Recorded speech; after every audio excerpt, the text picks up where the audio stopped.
Is anyone out there? Is anyone out there? Please, we need help. Almost out of food. I'm not sure how long we can keep them out. We need help.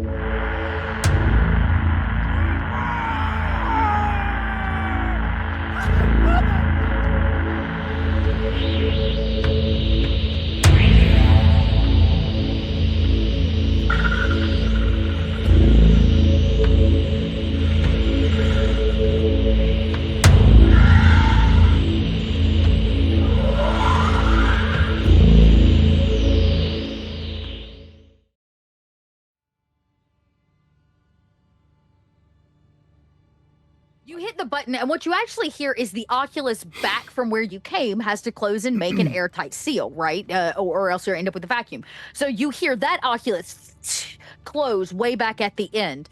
And then this one opens up. And as it does, the two of you witness a full-size xenomorph, potentially one of the largest that you've ever seen. It observes the two of you. And its eyes go from you, Kitchens, to Barden over your shoulder. And as the both of you step back and you go to press the button, it rushes towards the door. And as it does, it takes a resounding leap across half of this sphere, up steps and across all, like it's going to reach to the door and grab you. And right before it does, its body comes down. And instead of grabbing you, it lands with a crushing blow on top of one of the bodies, the people that you have dumped here. And you can hear the sound of bone crunch as the Oculus closed. Vince, the Oculus actually opens up, and you can see coming back with 4 empty gurneys stacked and kind of being pushed by Kittens is Kitchens and Barden, and there are no bodies. Vince has his scope rifle aimed, and then he slowly lowers it as he sees it's just the two of them. Takes a deep breath. How did it go? As well as one would presume. I assume that it went well with the Working Joe. Yes, as well as one would presume. If you smell shit, it's not me. So it's in there? The shit? Or the alien? The alien. Oh yeah, it's in there. It's fucking got a big old head. You kind of turn on the camera, and what you see is the room is beginning to get, it's like a terrarium, right? It begins to build its own kind of atmosphere. It begins to get moist and hot, and it is it's kind of finishing up this patch area that comes down one of the scooped, the concave walls, and hits the floor, and it's kind of made that black vomit all up and down it, and you can see it's drugged 2 of the bodies over and has stickied them to the wall, and it's actively like using this viscous bile to build a cocoon around them, sealing them to the wall. You can see that it seems to be working on the nest. You don't see 2 of the bodies at all. Whatever Barden, that are is. you happy now? Like in general, like as a general state of being, or like specifically. You took Rin's ship. Yeah. Started opening the door. You and Kitchens moving at the speed of light, doing this stuff.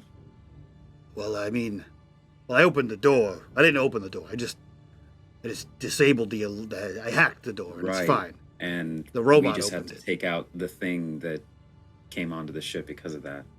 Well, technically, those things woke up because you guys powered the ship on, so that was less me, more you guys. But either way. We all agreed that we needed to power the ship anyway. Right, but you're kind of pointing the blame in my direction, and really, it was the final step in a chain that you guys started. Either way, I'm not trying to argue with you. Yes, I feel like dumping those corpses there, those mushroom corpses, is a far better plan than getting our insides eaten by a alien, or drifting around the galaxy forever until we all die, because all of Weyland-Yutani, Bishop, the United Americas, the Colonial Marines, they'll all probably want to shoot us and dissect our brains and shit. So, yeah, ultimately, I think that's a pretty good place. And if old Kitch there has developed a, neutrino fungus for killing aliens, I think that's a pretty good step in the right direction for humanity, since they hunt and kill us and eat us. Well, more or less. Here, Ringo. Vince? Ace, hey, how are Where the are kids? I'm in Rin's ship. Everything's okay. Why are you in Rin's ship? Rin's ship's connected to the sphere. Yeah, we needed to connect Rin's ship to our ship. But Did you? there was, yeah. Well, we're in the process right now. I fixed it. How you doing? Oh, fine. You know, just hiding out in an armory with children. Just another day in space. Yeah, I think we're good now. You can let them Good. out. We're good now. Yeah. Vince? Yeah. Should probably come back to the Monstro. Yeah. Something else. Maybe you just immediately go back to the screens to watch the Xeno to look busy. And when you get back to the screens, having only stepped away for just a few minutes, the Xeno itself seems to be gone. 2 of 3 cameras have been cut. And in the middle of the room near the kind of nest, the organic nest that is growing, now the vines cover the body that was laid on the floor. You see almost like a snake skin, but massive, shedding, as if it has evolved. And you watch as, just out of the bottom left of the screen, some kind of organic tubing drops one of these beautiful formed eggs. You've never seen one brought into reality before. Not really. You've seen the egg, but you've not seen the process of creating one. And if it is, in fact, the first egg of the queen, it kind of rolls and sticks to a spot near this nest area, right where the body is. And from it and around it begins to create a little bit of a mist, a low level on the floor. Something in you shifts and changes. And because you are not just seeing it for the first time, something in you triggers one of those memories again. Something about that organic tube pumping out this egg draws you back to a memory. You remember sitting around a table. You look left and right and you see your own face. Other Davids sharing the table with you. In the center sits David 1. And he says something, but you're unable to, in this memory or this series of data that has been re-released into your conscience, make out exactly what he says. And somewhere near the end of his sentence, his words kind of come into fruition. And he says, "This is my body broken for you." And he stands up and he looks right at you, Kitchens, from behind as you look up at him. And he leans down as if he's going to kiss you. And instead he doesn't. His mouth opens in an unnaturally large way. You feel yours do the same. And he regurgitates up an embryo. Straight into your mouth. You watch as he goes to the next disciple. As if he's going to kiss them on the forehead, and instead he injects them with the same embryo. And something about that slithering down your throat almost snaps you out of it as you witness the egg open. From it crawls a spindly-legged creature that immediately runs up the wall and attaches itself to the face of one of the people sitting and sticking there. I do not mean to interrupt your dinner, but it seems that we are being hailed by another vessel. Vince shoots a look at Barden and stands up and says, "I'll take a look on the bridge, Mother. Thank you." Of course. I will send over the data now. And as you get to the bridge, you can see it. Much like a submarine radar, boop, boop, boop. Off in the distance, it's coming towards you. You try to maybe run the basic checks. Is it a Weyland-Yutani vessel? Is it a Colonial Marine vessel? What is it? It's pirates. And just about the time that you would warn the crew, send off a warning call, you can hear them come over comms, the sound of a raspy voice. And he says, "I know y'all ain't floating out here without something good in all them ships. So all you gotta do is put your weapons down and let us come on board, take what we want, and we'll leave with no problem. Over." Vince sits with his finger on the hot switch for the mic and sighs. "Are you sure you want to do this?"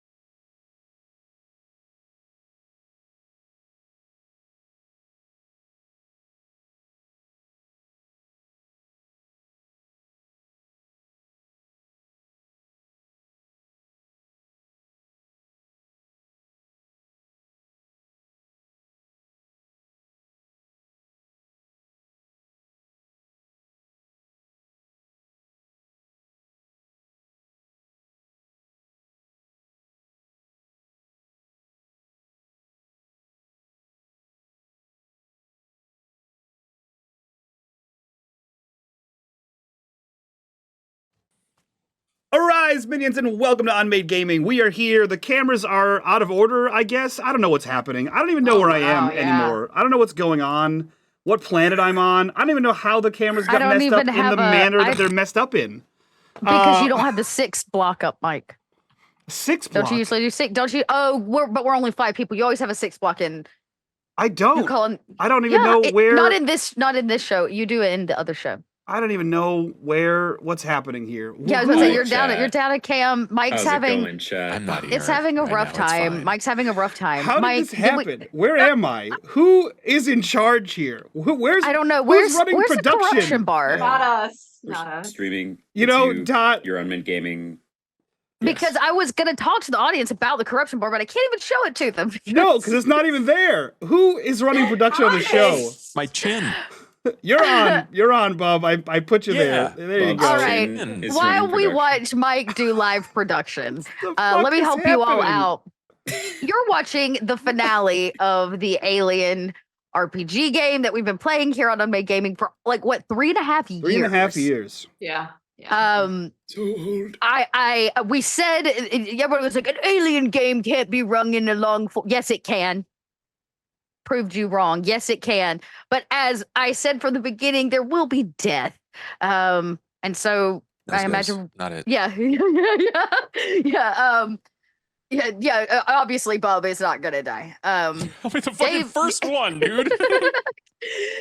But some things have happened. You just watched that beautifully framed previously on, and Dude. Mm-hmm. I noticed that too.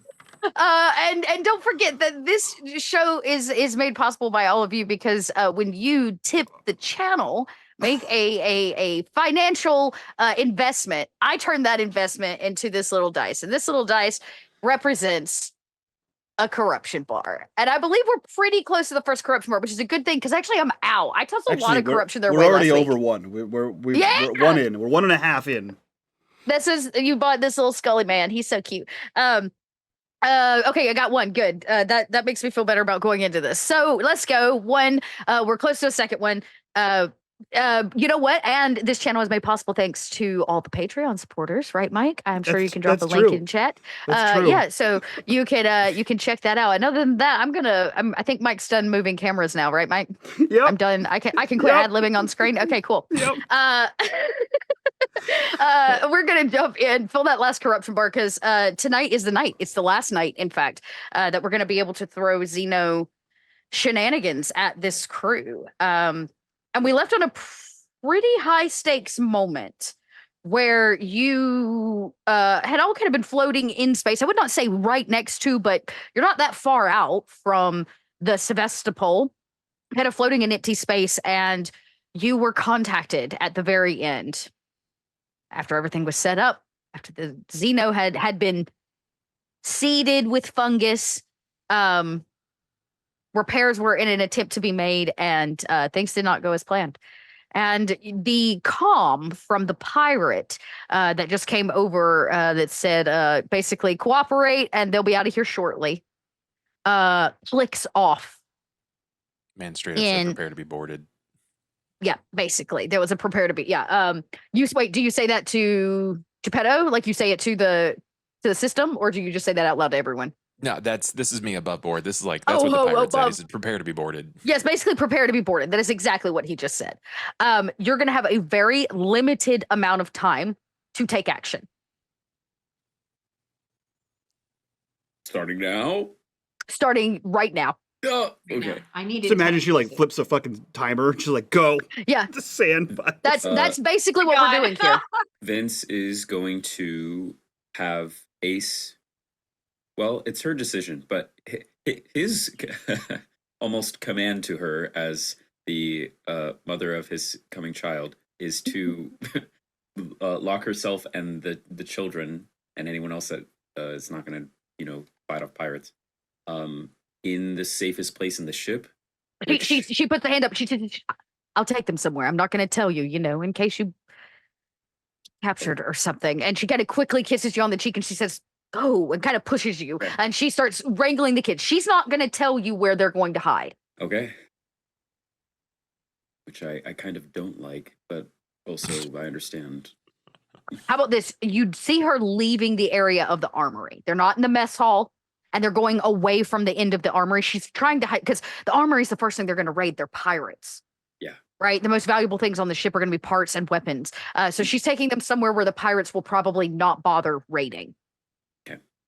The That's the vibe latrine. you got from her. Yeah, like the latrine or like the storage area where they hold the tanks of food and stuff, like all of that, like things that they wouldn't even bother touching. She's going to go hide them. So she's got that on wraps, and you see her look back one last time before she rounds the corners, kind of wrangling all of the kids and teens. What about the rest of you?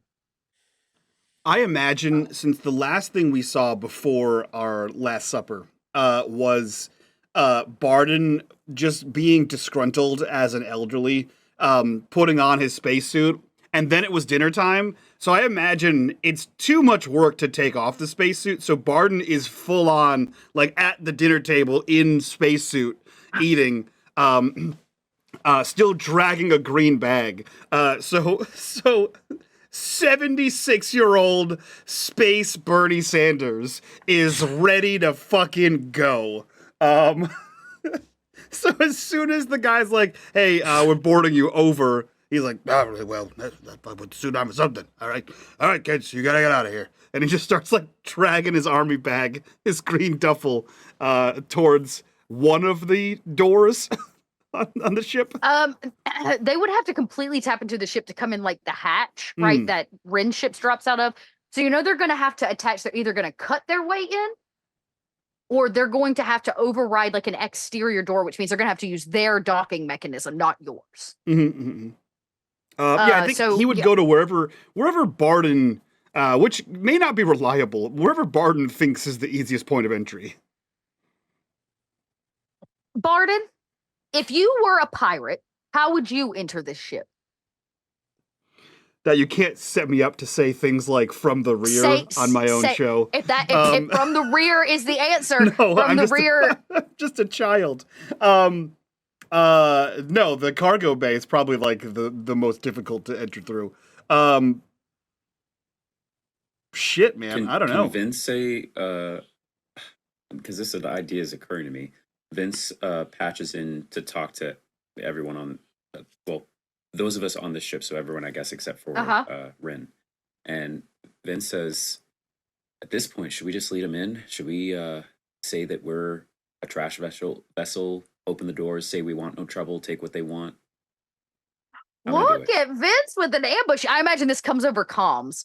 Ren, you hear this, and you're like, what the hell are they talking about? And you look right, and you can see it. Small and away, getting closer, their vessel drawing in. You did not hear the one that came over the main ship comm, but you did hear the like group chatter. There seems to be another ship approaching, and you can see it in your isolation. What the hell's going on out there? Pirates. Are you kidding me right now? It's funny, isn't it? It would be hilarious if this was a comedy. It's not. Yeah. It'd be pretty funny that if the one ship we had that had guns on it was attached to two different ships and couldn't actually shoot. Barton, don't you dare start right now.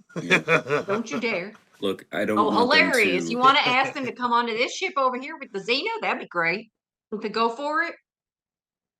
There's nothing stopping y'all from calling them back. We could still do the slingshot trick that I had mentioned, where we just sort of whip the space ball around and hit him with it. That would not be conducive to the whole effort that we made with all the human sacrifices to not get any data for kitchens. I don't think that would be a good idea. You're right.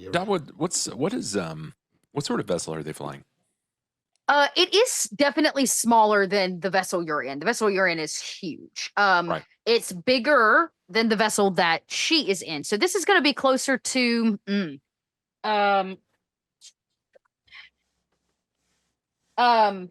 they have basically what looks like they've actually commandeered some kind of military vessel. Like it's been repainted on the outside. They've graffitied it and like attached stuff to it. But it used to be a marine vessel, for sure. It screams Colonial Marines, which means it's probably a step up from a basic drop ship, right? It's going to have a little bit of housing on it. It's probably meant for like special ops groups to go long-term into space instead of short-term drop ships into planet atmosphere. Right. So probably sleeps 4, would have a small reactor core, very agile vessel. Which means that they're not going to be here they're either here to take your whole ship or to just take stuff and leave. Okay. And they believe that we have an armory. Do they know what we have? They have no idea, right? They don't. What they said over comms last week is that based on your current setup, which is that you're a huge trash fader, hauling this sphere, being hauled linked by another ship, they assume that you've got a lot of shit you're hauling, so they want to go through it. I mean, they're raiders, so they basically want their pick of the run. Can I will. I'm gonna make commands to Geppetto. Okay. Geppetto, link me to the vessel in opposition and take snapshots of those that I have in the coolant hold, the people that have been infected. You mean like images, like take stills? Yes. Okay. Yeah, the cameras that are still functioning take stills, because remember it destroyed 1 or 2 of them. And, no, I mean the ones that are on our ship, the ones that I still have. Oh, in cryo, the ones in Yes. cryo. Got it.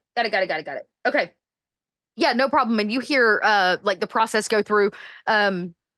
I guess, I don't know, the dial-up noise as it rings into their comms, and and you hear that same raspy southern kind of voice as he says, "What, now you want to talk?" Forgive me, I am one of the few that still remain unaffected by what is currently affecting my crew. I'm a medical sent aboard this vessel. I'm transporting a massively infected crew. If you come on board, you also risk infection, and I'll send those images over with the sprouts and the things that are coming through their skin. There's kind of some long, quiet moments before he comes back and he says, "All right, but what are y'all hauling? That's what I'm really interested in." The rear vessel that is being pulled behind the trash freighter is a primary infection point that needs to be studied. I will allow you to make a check here. A manipulation check, I think is what it is in this game. Is it manipulation? Yeah, manipulation check. Sure. I could have swore that I opened this up. I guess I did not. Coming in now. Okay, let's see here. Manipulation. I can do that. Yeah, I can do that. I'm pretty good at that too. Okay, good. Bring it on. You say you're pretty good at that. Pretty good indeed. He says, "All right, but we're not leaving here without something. So you alls can turn your quarantine vessel over. You can let us come over in some suits to search it, or you can drop them cables hauling that sphere and we'll take it off your hands." The sphere is the primary point of infection. Precisely, which means it'll sell for a pretty penny on the biological weapons market. So you have sold me on the idea. Drop the cables, leave the sphere. I'm afraid that you don't understand. This is a hyper-aggressive form of infection. No, I don't think you understand. Did you say you was a synth? Can synths argue? And he calls behind him. Can synths argue with you? It's not a matter of arguing. I don't know. It's presenting logic. Well, the There's a reason logic that we are is pulling it behind us. we're pirates, which means we're here to take what you's got. And if what you's got is an infected sphere, then we wants it. Let me see here. I have... You convinced him that all of you are infected and he don't got to come on board the ship, but he wants whatever you're hauling. Can Ren hear any of this, or is this exclusive to the Monstro? Unless, Bub, when you called it in, I imagine it was over the main intercom so everybody could hear. Okay. So Ren knows. Okay. She'll on a private channel Kitchens, perhaps it would be beneficial for them to hook up their vessel to the sphere.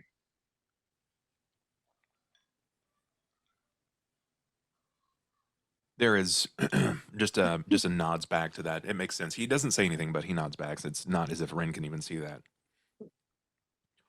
Very well, but you'll have to deliver power, and the connector to the power is directly inside the sphere. The sphere is an outdated model. If you cut the power and it relieves any kind of aeration and oxidization, they risk death.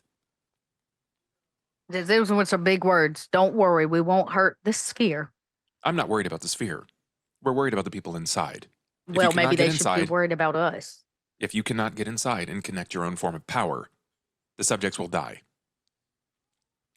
And he says, last time I checked, y'all had a way to access it, looks like. And he kind of sees where y'all have done some custom. And Ren, by now, you can see it. Their vessel has pulled up. You can see 3 bodies, the pilot and 2 more standing in the... Yeah, like right over the pilot's shoulder, basically on the comms talking to Kitchens. And he says, so I like the idea of meeting you face to face. So let us come on board and we'll walk whatever path it is that you got over to the sphere. Very well. He says, no tricks. I'm afraid that I am not built to deal with tricks. I ain't talking about you. And he kind of, you see one of the heads in the cockpit turn to look right at you, Ren.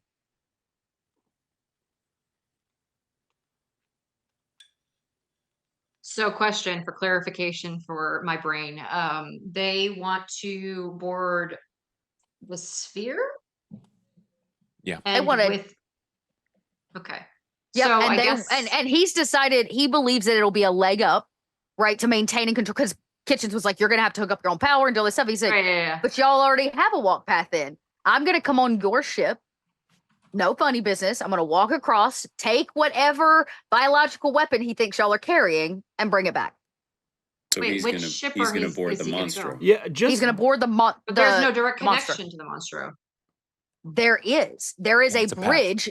That's a path. Y'all have Yeah, walked it we have a before. That's how bridge. Kitchen's got the bodies there. I thought that was gone now Yeah, since the change in connection. It's an accordion. It accordions essentially, yeah. down. It's a permanent install Oh. that y'all put because it wasn't for the Xenos. You installed it to reach his vessel. So he So it's a bodies. permanent install. Yeah. And I it see. accordions to his sphere, not to your, like, it goes from his sphere to Yeah. your ship, not your ship to his sphere, I should say. Okay.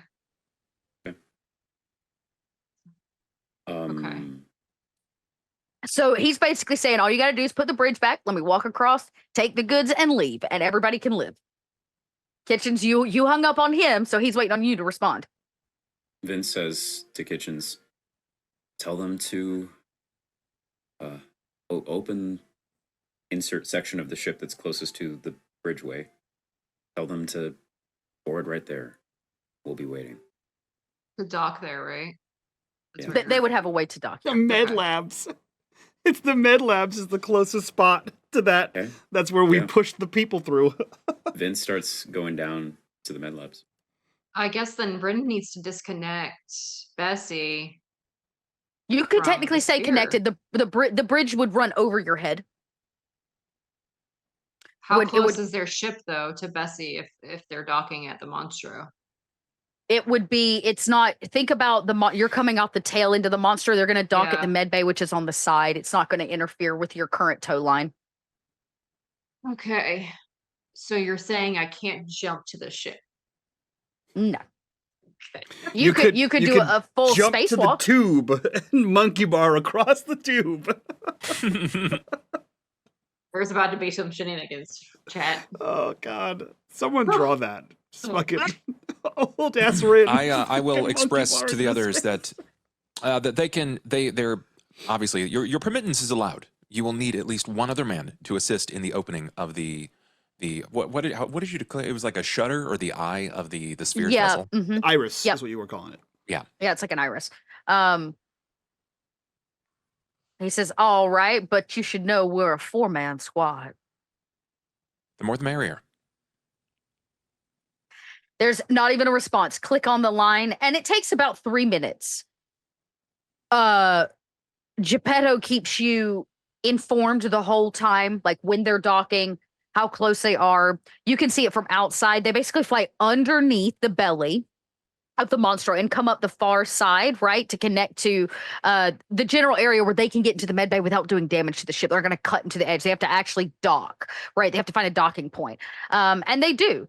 And it's just down the hall to the right of the med bay where Kitchen's research is, the shared dormitory between him and Barden, as well as the Oculus, the the iris close that will go to the bridge once it's attached. I'll ask for Geppetto to run a print on the spheres, basically a blueprint, a deck layout. Oh, pre or post Xeno? Pre. Okay. Sorry, just what it was a relevant question. Pre Xeno, you mean like an inventory or like an actual just deck? A blueprint, like a blueprint. Yeah, sure. Easy enough, I think. Sure. As that prints out, I will be waiting for whomever is coming on board. Okay, yeah. And it's not long. You hear the sound. They actually drop through one of those top hatches, right? Because that's how they have to have something they can see on one side, see on the other, blah, blah, blah. Space, physics, science. I want to say just for shits and giggles, I know this sort of goes against Bob's plan here, but he's an old man. He's harmless. Barden, I feel like, would be in the science lab, looking as old and decrepit as he possibly could. Are you still in your suit as well? Oh, yes, yeah. Well, to your surprise, they also show up in some form of spacesuits. Theirs are not as general as yours. Theirs are much nicer, tailored, because this is what they do, is space pirating. So their helmets are better fitted, the body pieces are better fitted, but they serve the exact same purpose as yours.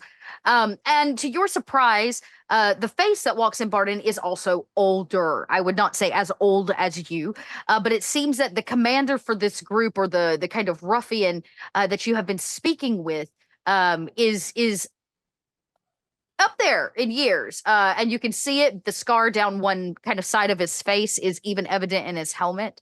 Did I get them all? 1, 2, 3. They stay on board. Great. And you see 2 big dudes in suits. Their suits fit tight because they are large in size.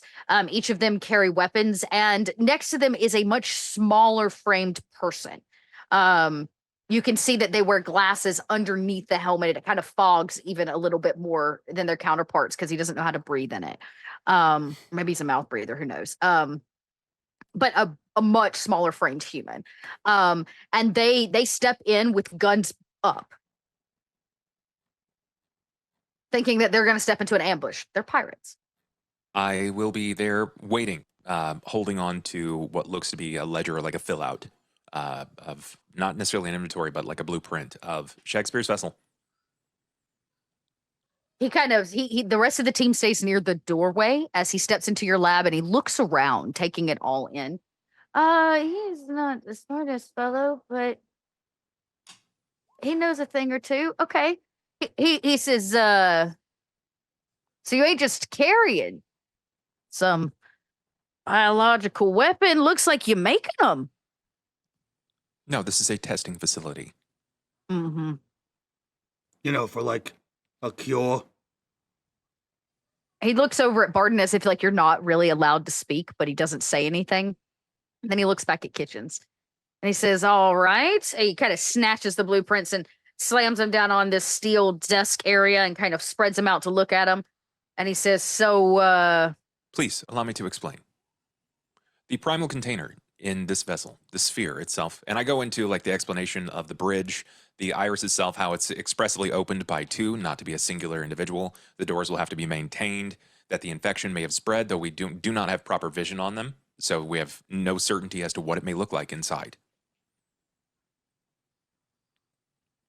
But it's just a weapon, right? No, it's a diseased part. It is a fungal contamination. So I just got to pick a mushroom. No, you would need to to adopt the host. See, now, don't you think this just be a lot easier if you cut them cables there and we just took the sphere? At the very least, you will need to detach the bridge from the sphere and attach to your vessel. This is not our bridge. It is from the original spherical vessel. Or you could have that ship out there, and he clearly means Bessie. We're towing. That is our towing vehicle. The bridge itself is not structurally. But that ship well could for just integrity. let the airline go, and we could pick it up on our own, right? We could just leave the whole thing behind. Theoretically, you could. But then you would still lose the power. You would Well, I still don't need the give 'em- power internal. Otherwise, you risk losing all of it. No power, fungus dies. Fungus dies, no biological weapon. Oh my God. It's Got like it. talking to You didn't children. put it in like a refrigerator or nothing? Oh my God, do It I gotta is break our- out the crayons it- for you? Please, pardon. I'm sorry. Please. It is the refrigerator. Right. And, well, our ship could power it. I ain't even worried about it. We can Then you- power it, right? And he I'm- looks back at the group. And the two big ones then turn and look at the little guy. And he kind of butts the little guy with the end of his gun and he goes, "Answer him, you dumbass." And you kind of hear a voice that's like, yeah, we could, yeah, I think we could power, we could do it for a short time. Yeah, we could power it. Then I will express to that person, clearly no longer the captain, because they're deferring to the little man that obviously has the technological know-how. yeah. You will need to board the spherical vessel, attach your own power cables to keep the maintenance of pressure and temperature inside, or you risk damaging or destroying the biological hazard. The guy butts him with the end of his gun again. He says, "Explain." Hey, we can't plug the refrigerator into our vessel except from the inside of the sphere. Also, He your goes, tiny friend there said that you could power it for a little while. I don't know where you plan on landing this thing, but a little while He goes, "What?" could he determine goes, the "Hey." worth of this. Where we're taking it don't matter. He goes, "Don't worry about it. All you got to do is give us the sphere." And we will. We Well, will. We're in, What I'm trying to say is if you have 4 vessels, you could hook up all 4 of them as a power source and then have longer. You know what? I'm the captain of my ship, and I make the decisions round you? here. And I do that by taking things in with my own 2 eyes. Well, eye and a half. And he kind of gestures to the scar and he says, "So why don't you scaredy scientists stay here? And I'm going to step on over there and take a peep for myself." All right. Captain, if you do not mind, please follow the cable runners inside.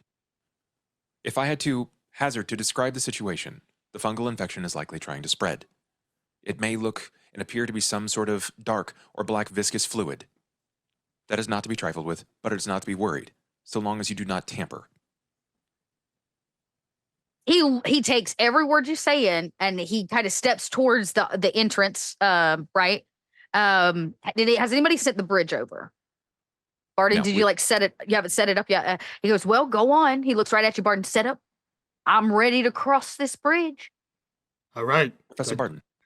Before you panic, it only opens 1 door at a time, so don't fucking lose it when you're locked in there. And he hits the button. I wouldn't dare. Okay. And as you all don't hear it, but the bridge begins to kind of like accordion out, perfectly aligned to hit the side of the science vessel here on this door that was built. And he leans over just to you, Barton, and he says, "Look, between you and I, you look like you've seen a thing or two. I don't think your android is functioning appropriately." Oh, my android is a synthetic humanoid, first of all, and he is functioning at a level higher than you could possibly imagine. You and, I don't know, the 4 brain cells rattling around on those 2 gorillas in suits you got there. That was a lot of words. All I'm saying is, if you care about it, you might need some maintenance. Oh, no. He is regularly maintained by yours truly. He is tip-top shape. Could outsmart any other synthetic I've ever seen. So, Right. And you see like these big lights on the wall, right? One that was red because it's not attached go green because the kind of it seals itself, right? And you can begin the process of switching the oculuses and managing the flow of the vacuum. And he says, "All right, boys, let's go." And one of the big guys kind of pushes the small guy forward. You can tell he has no weapon on him. He's got some tech gear, like he's clearly their tech guy, their radio guy. But yeah, he has no weapon. The rest of them are very stocked with weaponry. And he looks to you, Barton, to open the door. Alrighty. Now this is gonna close behind you. Before they board, I'm tinkering with a few of the numbers on my medical readout pad, and I'm going to flash to the small man and to the captain that the methane levels are higher, and that any kinetic force expelled from a gun may ignite a fire. Please, Well, do good not thing we ain't misfire. gonna need to use our guns, right? Good. I'm afraid that might cause a bit of an explosive response. We'll be all right. We've seen worse, ain't we, boys? And they kind of let out a little bit of like, yeah, from inside of their suits. This is my best Marine grunt. And the little guy doesn't say anything. He kind of stumbles along, trying to keep their wide pace. And the four of them watch as this iris kind of like opens up, and they step through onto the clear tube, basically, of a bridge, and you can see them. Ren, you witness the bridge come across from outside, and now these four figures are walking down it towards the main door. Dot. I will ask Geppetto that once the men have successfully opened the iris to Shakespeare's vessel, and the door is opened internal, to cut all power. Got all power to the monstro. Cut all power to Shakespeare's vessel the moment that Shakespeare's iris is opened. Confirmed. This will be fun. And you all watch them because that oculus that stays open, that whole all the way down till they get till the end. And one of them, the little guy, turns around and like looks over his shoulder at the four of you. Yeah, for maybe like some confirmation that they're not all going to die. Like, what could y'all possibly be carrying in this giant circular, or like rotund refrigerator? Can I if I were to call him back, do you think it would the other guys stop? You could make a manipulation and or command check to see if you can communicate with him privately to get the fuck out of there. I will. I will manipulate. Okay. Barton, on the other hand, does this. Did it appear to look like he liked getting struck with the butt of a pistol? Nope, he definitely looked like he's been bullied. It looks like a bunch of roughneck pirates needed a science officer, and they probably have been holding this guy hostage long enough that he's off the leash now. Then I'm gonna subtle manipulation here. I'm going to try to draw his attention. Oh, yeah. It's a lot of successes. You did roll a panic, though. Okay. Now, which we have not actually done for kitchens yet. Like the outcome of a panic roll. I will say it is successful. You communicate to him to like get the fuck out. Yes. He reads your sign and takes a few steps back between him and the group. It's almost in slow motion as the guy goes to hit the button to close one oculus and open another. He puts some distance between himself and the door. Bub, pull up that handy dandy thing you've been working on and let's talk about what happens. Sure. No pressure at all. We're gonna see this in action. Well, I mean, you're still gonna have to have the book because we didn't build the chart. I got you. In this case, then it is you have taken synthetic stress. Therefore, you need to roll as an artificial person for artificial stress. So roll. It is a D6 plus the amount of stress that you are currently holding, which in your case is 6. Let me pull up the stress. There table. should just be We're a gonna see how stress this button. manifests. Is there? Yeah, in the center of your screen, sorry, in the top, like below your name, should be that like roll buttons. One should say panic. Oh yeah, there it is. Okay, panic. It's a D6 plus your stress level. Woohoo! That's not a good number. Kitch, buddy, that's up there. That's high in the bad. That's a bad time. I have 6 stress. Is it Fucking the, yikes! is it the one in the book? Says chat. If this goes to plan, this might, as dark as this may be, this might be a way to resolve some of Kitchen's stress. Is this the same stress table as in the book, or have you guys custom made a new stress table? Somewhere between yes and yes. Yes and yes. So in this case, I'm going to tailor it a little bit for an artificial person's. It is still freeze, but Kitchens, you freeze not because of fear. You freeze because you are slowly malfunction. And you know, I just really want to go ahead and spin this. I just really want to go ahead and spend this. Do it. Spend it. He presses the button, and the Oculus on your end malfunctions and does not close entirely. And for a second, there's a strange vacuum and pressure of air as one end opens into this vessel and then another, and it kind of everything has to resettle. It's like your ears popping and there is now like a 3 foot, you can see it keeps trying to close and it can't. And Kitchens, you're frozen because your mind, your consciousness is not in this moment. It is again in a memory. This time you sit on the ground with a bunch of other David units, all of you dressed identical, the same in these kind of matching blue top and bottom kind of scrub-like uniforms. And in front of you sits David 1, and he's preaching, and you can't quite make out what he's saying, but you know it's important. And all of you listen with great love for him. And when it's all done, he plays music, and you remember that so vividly. Wagner.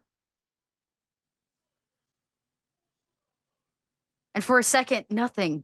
You signal to this poor guy, and shit is about to go down. But you are currently frozen, standing right in, like, not on the other side, but on the internal side of the door that will not close.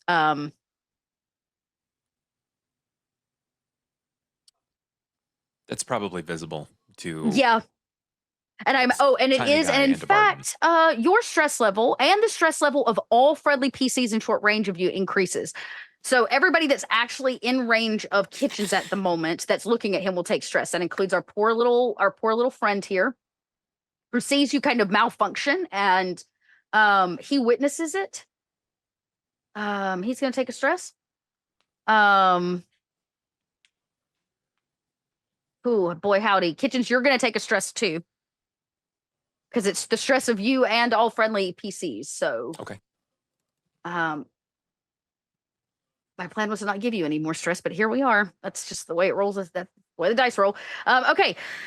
And he kind of begins backing up as that button hits. One door opens. There is a pressurized kind of process. As if you're not wearing a suit, your ears will probably pop. And the kid kind of backs up as this Oculus opens up. And as it does, from one side of the circular entrance to the other, kind of stretches a viscous fluid. It doesn't cover it entirely. It's more like somebody with really dry mouth, right? As it opens up, and it kind of lets a slivering sound release.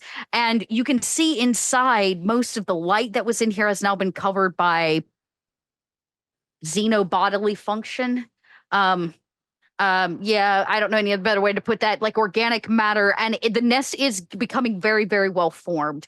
And Kitchens, as you kind of come out of this moment where you're trying to make out what David says, and maybe your eyes tune back in, no longer kind of glazed over, your head stops twitching, and you come back into the moment, you realize your body is frozen, it's malfunctioning. And you can see straight down this bridge all the way to the end as the 3 in front all step into what is basically darkness. Oh boy, howdy. The little scientist guy is not running, but he's like backing up away from the door. You can see it going down. Theo here. Can I first of all, if the door is jamming on our side, I almost got pounced on by an alien, and I've shot one a bunch of times. I would be absolutely trying to close that door. And the moment I see that kid backing away and the other three walking in, I would be trying to close that door also. Is there something you'd like me to roll for close these fucking doors? So technically, the way it works is unless the bridge is back, you can't close them separately. They're meant to be a vacuum, so one is always open or one is always closed. In this case, the one that should be closed is the one closest to you, and it is malfunctioning. It would be the easiest one to take a look at and see why it is malfunctioning. Okay, would that be heavy machinery or Comtech? That is actually going to be an observation check. Oh, okay. I assume it's not strange or alien. Is it strange or alien reasons why it's not closing? It is straight. No. Okay. Not in a Xeno kind of strange way, but in a different kind of strange way. Just in time for Bub to. Okay. Bub to step back. Observation. Holy shit balls, friends! All right, so 3 successes. So Dot, what's going on in that door? Let's focus on the good. What's going on in that door, Dot? Roll for some panic. I don't even know what you're talking about. Just what's going on with the door? 5 and a D6. Yeah, perfect. Yikes on bicycles. What are you holding, Barden? What have you got? Technically, I want something important. Technically nothing. All of his shit, which is a bag full of weapons, is being dragged around behind him in a bag full of weapons, like an army duffel bag. He's been dragging it around for days. What is at your hip? What is at your hip? You had a gun at your hip. Yeah, it's physically attached to me. It's in my special pants. Yep. It's a secret compartment in my special pants. Wrong. That is not how panic works. You are gonna have to drop something. Yeah, no, I'm fine dropping something. Great. But the gun is part of my special pants. It's a hidden compartment. What the fuck would I drop? You have to drop something, so pick something. You want to do them anyway. Or I'm gonna pick it for you. My stress increases by 1. Yes. We're gonna get there. I guess he drops his pistol? That's what I was thinking. Okay, so here's what goes down. You start looking to try to figure out, before you ever start looking at the machinery piece, you're just trying to figure out, like, is something jamming the door? And in fact, it is. Part of Kitchen's coat has become kind of slipped and jammed. You don't know if it was purposeful or if it was accidental. But as Kitchen stands there kind of frozen in the moment, like unable to move, you see just the edge of his jacket has wedged itself between the metal sliding bits, maybe a little too close. But the question is, did he do it? No, it's Kitchen's. Of course he did it. It's an accident. You have no confirmation one way or the other. Great. You can take a stress because as you bend over to maybe pull his jacket free or like free up this iris, for whatever reason, maybe these pants, because they make your hips move so much better. Your gun wiggles free as you bend over to pull. Yeah, I knew you would. I'm going to make you regret everything you tried to do with this fucking special pouch in your pants. Fucking kangaroo. Okay, so, and it wiggles free. And as it does, you can make a check to see if you can get the coat free. It's going to be a stamina strength check, or no, just a strength check. I can't remember what is it. Stamina strength would be. Yeah, stamina strength. I had it right. Okay. So stamina strength check to pull it free. And as you're kind of tugging, your agile 80-year-old hips wiggle free your pistol, and it falls into the bridge side of the Oculus. Okay. Like it clatters and slides in towards the Xenos. Okay. I mean, this bridge is going to be long, right? It's pretty fucking long. It is long, okay. Yeah. It slides probably 10 or 12 feet. It clatters and slides. Let's see what happens here. 1 success. Hey, okay. You now can roll another panic. Hey, buddy, we're back. Who's the cucumber? You are a lucky duck. Cool guy, Barden. You managed to pull it free. You rip the edge of his coat. That's the only way you can do it. And as it kind of wiggles out and his coat rips and tears at the kind of pointy end of it on the front, the Oculus like free as the kid turns and starts running back. It closes down. Now the other one's going to remain open until you either disconnect the bridge or you open this side and that one will close. Am I still froze? How does it say you're froze? I think you're froze for basically what is consistent of your turn. Let me see what this says. It's your next like. So in this case, we're not long in action. technical like initiative. So you're going to be frozen for about 10 or 15 seconds before you're able to move again. And all this takes place and Barden rips it free. Oculus closes in your face. And maybe that's the snap that kind of breaks you out of it.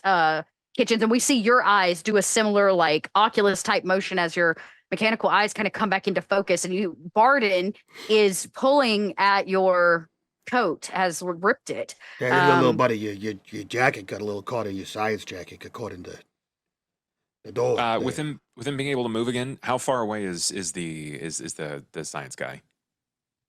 Oh, the Oculus to get him off the bridge is closed. He still had another 100 feet to go. Okay. Then I will wait it until he is close enough, and I tell Barden, Great. pull him through. I need to make some rolls. Okay. This is going to be this is going to be a whole mood and a half. I got to make a roller 4, 7. I want to be focusing through just to see if there's any kind of movement, because the moment I see movement like in that darkness across the path where they're in, I'm going to open the Oculus because I know it's going to shut theirs. Correct. It will. Oh, okay. Well, all right.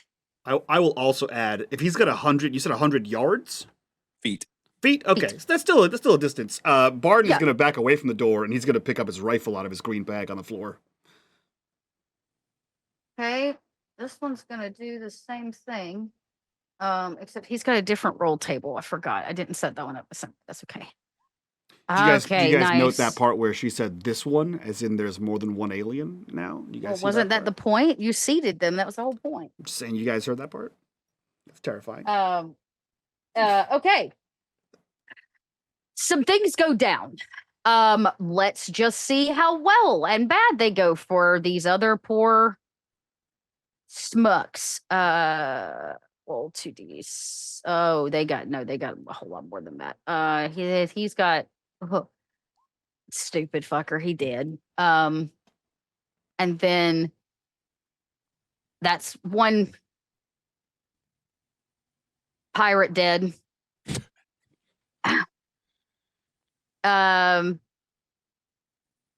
That is a single shot. This dumbass. He rolls 2. There's to negate it. Do I see the flash of like? You can probably Ren, you definitely can. In fact, what you see is this tiny figure like running very slowly back down the bridge, like back towards the thing. And even though you're lowered, you can just barely see through the kind of circle door above that there is some like shots firing off. And Ren, I'd say yep. I want to hit the Oculus. We're going to seal that enemy door. Okay. Let's hang on. He's got to roll they're all rolling at the same time, basically. Oh, he doesn't have a weapon. How did he not get a weapon? That's weird. We're going to roll it as a ranged combat attack. Okay. Well, he still didn't get any. What a name. These guys. Holroyd, you didn't know. The roughneck. Holroyd. That was the roughneck. He was the roughneck that y'all, nobody asked any names. Yeah. All right. And then I'm going to just, these poor Xenos kind of, you just hear, well, no, you don't hear anything unless you tune into the camera in the. I'm just looking for the flash of gunfire. I don't even think we have a camera. I think the Xeno cut it off. There's one. Oh, okay. There's one. They left one because they wanted Kitchens to witness. Okay. Well, then as soon as gunfire starts going off, you can't hear the sounds of screams or these men who are not prepared, completely not ready. But the thing about a Xeno is they are smart, and you have been trying to keep them captive. And just like any predator that's kept captive, you can feed them up to a point, and then they'll always ask for more. Yeah. It's in their nature. The last time you delivered 4 bodies. This time, You only delivered 3. Yeah, but they were really big bodies. You said they were really big bodies, Dot. It's true. I 2 of did. them were quite large. The 4th body is currently running down the gangway. Um, Do I not succeed in closing the ocular eye? you do, but it takes a second. Nothing's instantaneous. Sure. So I want to. I'm gonna. Do you though? Yeah, I do. I absolutely. This is the last chance I get to do this. Y'all are picked. I think we're gonna actually, yeah. I'm gonna make a series of mobility checks because they're all 3 going to attempt to make it. Question. For the sake of my character, do I see a hugger? Are you closing the door or are you looking at the camera? If I see a hugger running down the gangway, You do not currently you can't see anything coming down the gangway because the Oculus on your end is shut. Barden closed it. You have to so have we one have- open and one closed. Yours, the nearest one to you is closed. oh, The then yeah, one then attached to the circle. definitely, Yeah. I'm gonna shut it. And if I mention this because if I see a hugger, that will mean success in his experiment and will likely mean that I relieve stress. That is a high probability. I will tell you what you see momentarily when the Oculus opens. They're going to make a series of agility based checks. That is incorrect. No, it was correct. And then I'm going to make one for this guy. Mobility.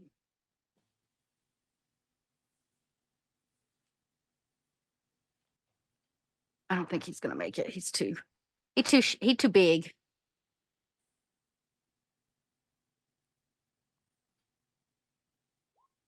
All right.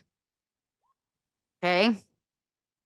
Just going to keep making things happen here.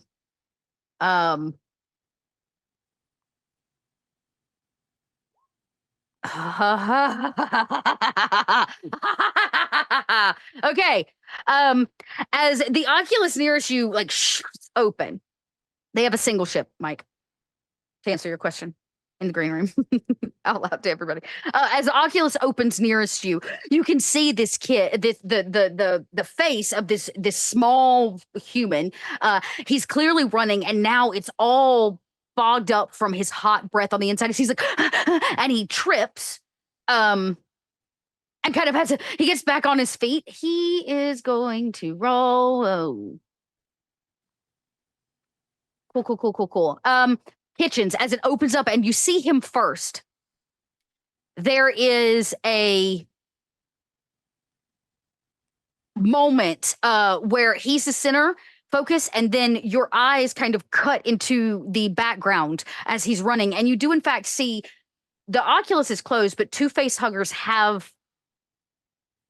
are running after this guy straight for the door. Have some things they can do, but yeah, that's what's up. Go ahead, anybody. I also want to know what Vince is busy doing. Yeah. Well, a while ago, Vince was gonna set up an ambush for when they got on the ship, but Barden and Kitchens. Yeah, we never got to it, but Barden and Kitchens handled all of that. So my thought was Vince has just been hiding this whole time and observing. And I think then he would be nearby and kind of watching this all play out. And he was debating trying to walk onto the pirate's ship now that they've walked onto ours. But now he's concerned about the aliens being a problem. So Vince is parked in the medical bay waiting for when shit hits the fan with his weapons. Just like Great. Zach you see this poor kid running, and he has none the wiser that 2 face huggers are gaining on him. Mm-hmm. Zach, I have one important question for you, for Vince. Mm-hmm. Has Vince found the only adult size air duct and is hiding in it, a la Child Vince season 1, just like peeking down through the fucking vent? Yes, I think. So, Dot, I see this face hugger, chasing after this scientist that's running, but two of them. But Barden and Kitchens are also standing right in front of the Oculus, right? Kitchens So- has just kind of come out of his paralysis state, and he's right in Yeah. front of the Oculus that's open. Okay. No, you could get right up next to him and just share the doorway. You know what I mean? I think But you're gonna have to get close. Yeah, I think Vince is going to get closer, but to be honest, I have a scope rifle with a range of extreme. I think Vince is going to I think Vince is going to try to shoot one of the huggers from here. Okay. The door is closed. On the Wait. sphere side, but not on your ship side, not on the Monstro side. It's open. Yeah, I think Kitchen's just opened it, right? Correct. Or some yeah. Oh, okay.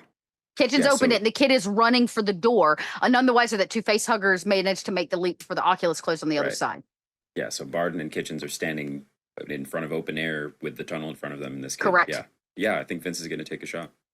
Go for it. Make the ranged combat attack. Okay.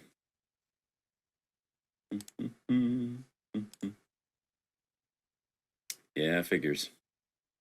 Okay, so that's 2 successes, but a panic. And I'll roll the panic. Roll the panic. Okay, I'm fine for now. Haha. Okay. One of them is completely missed. One of them you hit because it kind of makes a diving leap, and its tail swings around and catches this kid by the ankles, trips him. He falls face forward. But as it lands, you hit it successfully. How much damage does it do? It says 3 damage. Yeah, he explodes. This one face hugger, I should say, it explodes into acid and begins Oh, burning yeah. through the bridge and this kid's ankles. And now he's like, ah! As the next face hugger rolled a 6 on its attack, which is the final embrace. And as he turns over just to look at the acid eating through his ankles, the second face hugger lands hard on his face as he goes muted and then still. And his body kind of lays about 75 feet or so up from all of you near Barden's gun, and there's acid eating through the bridge.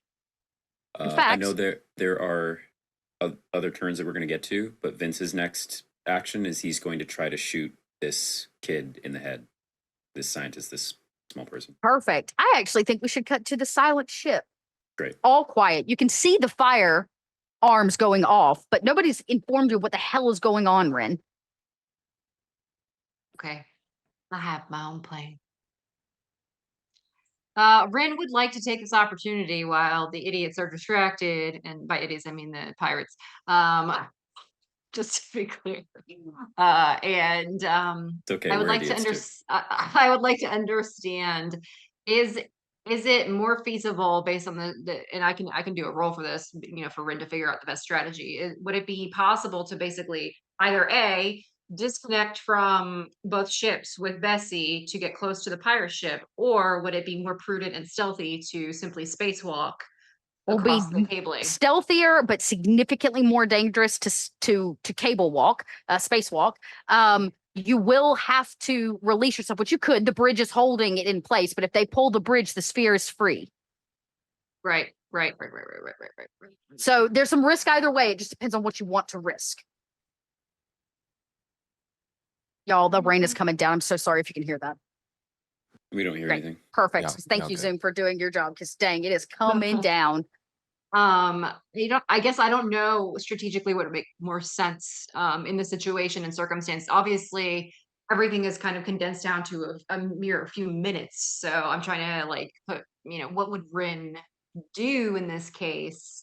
How quickly would the cables disconnect if she simply dropped them? Quickly. I mean, it's just a magnet. You basically turn the magnet off and the cable's released and you'd be free. You could fly over to their ship for all you care, and yours is smaller and more agile, right? So you could fly over to theirs. Now, more than likely, they've left a pilot on board. Yeah, But you could just fly over there. You'd still just have to release the sphere without any cables, which means the bridge is the only thing holding it. Yeah. But we're not moving, so yeah, I think we'll have to do disconnect, maneuver, and then stealth forward. fire The heavy machinery check was really to set it up. Releasing it is as Okay. simple as a button, so you don't have to roll Got for it. that, but you do need to roll for the piloting check to Okay. see if the other pilot sees you or hears you. Great. We love that. Fun times. So we'll do a piloting check, and it would be great if roll 20 would be. It's gonna be awesome. Oh, 2 successes. We love that. You do. You basically were already low, and you drop even lower and kind of come up under the belly of the monstro, including their vessel belly, and kind of float up and over top of them. The pilot is none the wiser. You can see a woman in the cockpit, actually. Her feet kind of up on the dash. She's picking at her nails, none the wiser that the team is currently being slaughtered. Okay. Now the matter of how the hell do I get inside of their ship? Now you can spacewalk. Yeah, I definitely will spacewalk. I will point out for risk factor and also finale is that Rin currently has the broken helmet that she took from Vince as for her suit. She swapped there. So. Okay. I will say that this is a pretty simple. It's a drop, really. You're dropping from the bottom of your ship to the top of their ship. It is heavily damaged, and the suit continues to tell you that you're at high risk, right? As you pass through, and as you maybe open the seal and kind of pull it open, a shot actually no, because it would be a vacuum. It would be a space vacuum. Some debris comes like sucking some stuff out, and you drop in, and as it slams shut behind you, there's a woman there with a gun. Mm-hmm. We love close combat rolls. I thought you would. And we'll come back to that. The rest of you, he is face hugged. He has no feet. And as you set up to kill this poor boy, you all hear a massive thud. And it's coming from the metal oculus at the end. Geppetto, disconnect the bridge immediately. Disconnecting the bridge will ensure that we lose the sphere. Red has disconnected cables. The sphere will remain in float. We can cycle. Disconnect the bridge immediately. Disconnecting bridge. So a few things are about to happen. The acid ate through the exterior of this, which means there's now a vacuum into space. I'm going to roll. We're going to close that internal iris on our side. Oh, Great. God. Yeah. As fast as possible. And as you hear the process, the oculus goes to close, and this man's body is still just laying there with a face hugger on it. As this oculus goes to close, you see it. The acid eat through the oculus at the other end. The bridge itself begins to tear in two, opening into space. And as it does, and the acid eats through one end, a Xeno, having sacrificed itself for the greater good of the hive, creates a vacuum. And it immediately sucks another Xeno forward down the tubing, which then rips kind of in half. Your oculus closes just in time for you to hear the Xeno hit the exterior of the oculus that you're all standing on the other side of.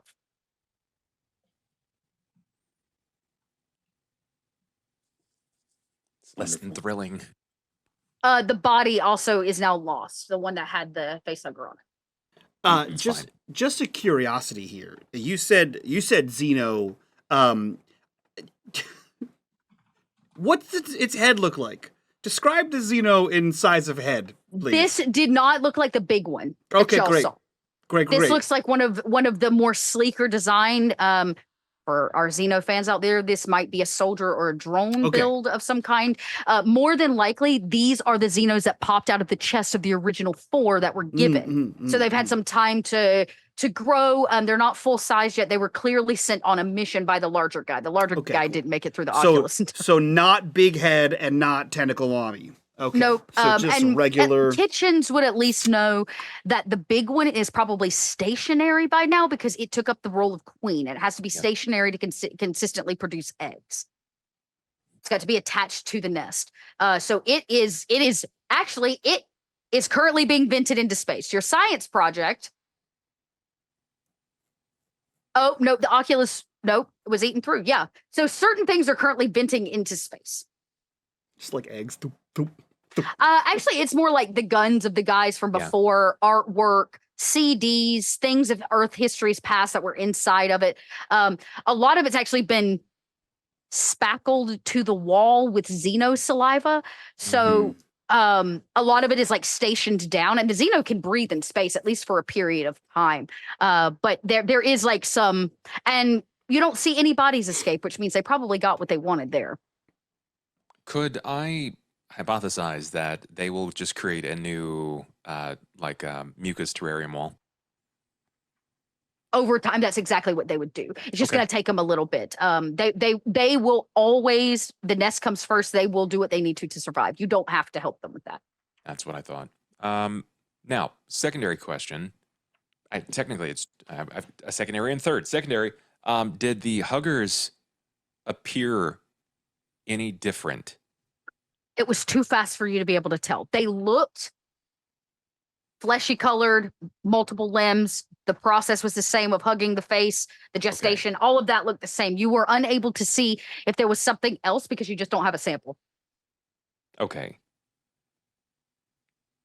All right, that's fine. Then, will I relieve any stress?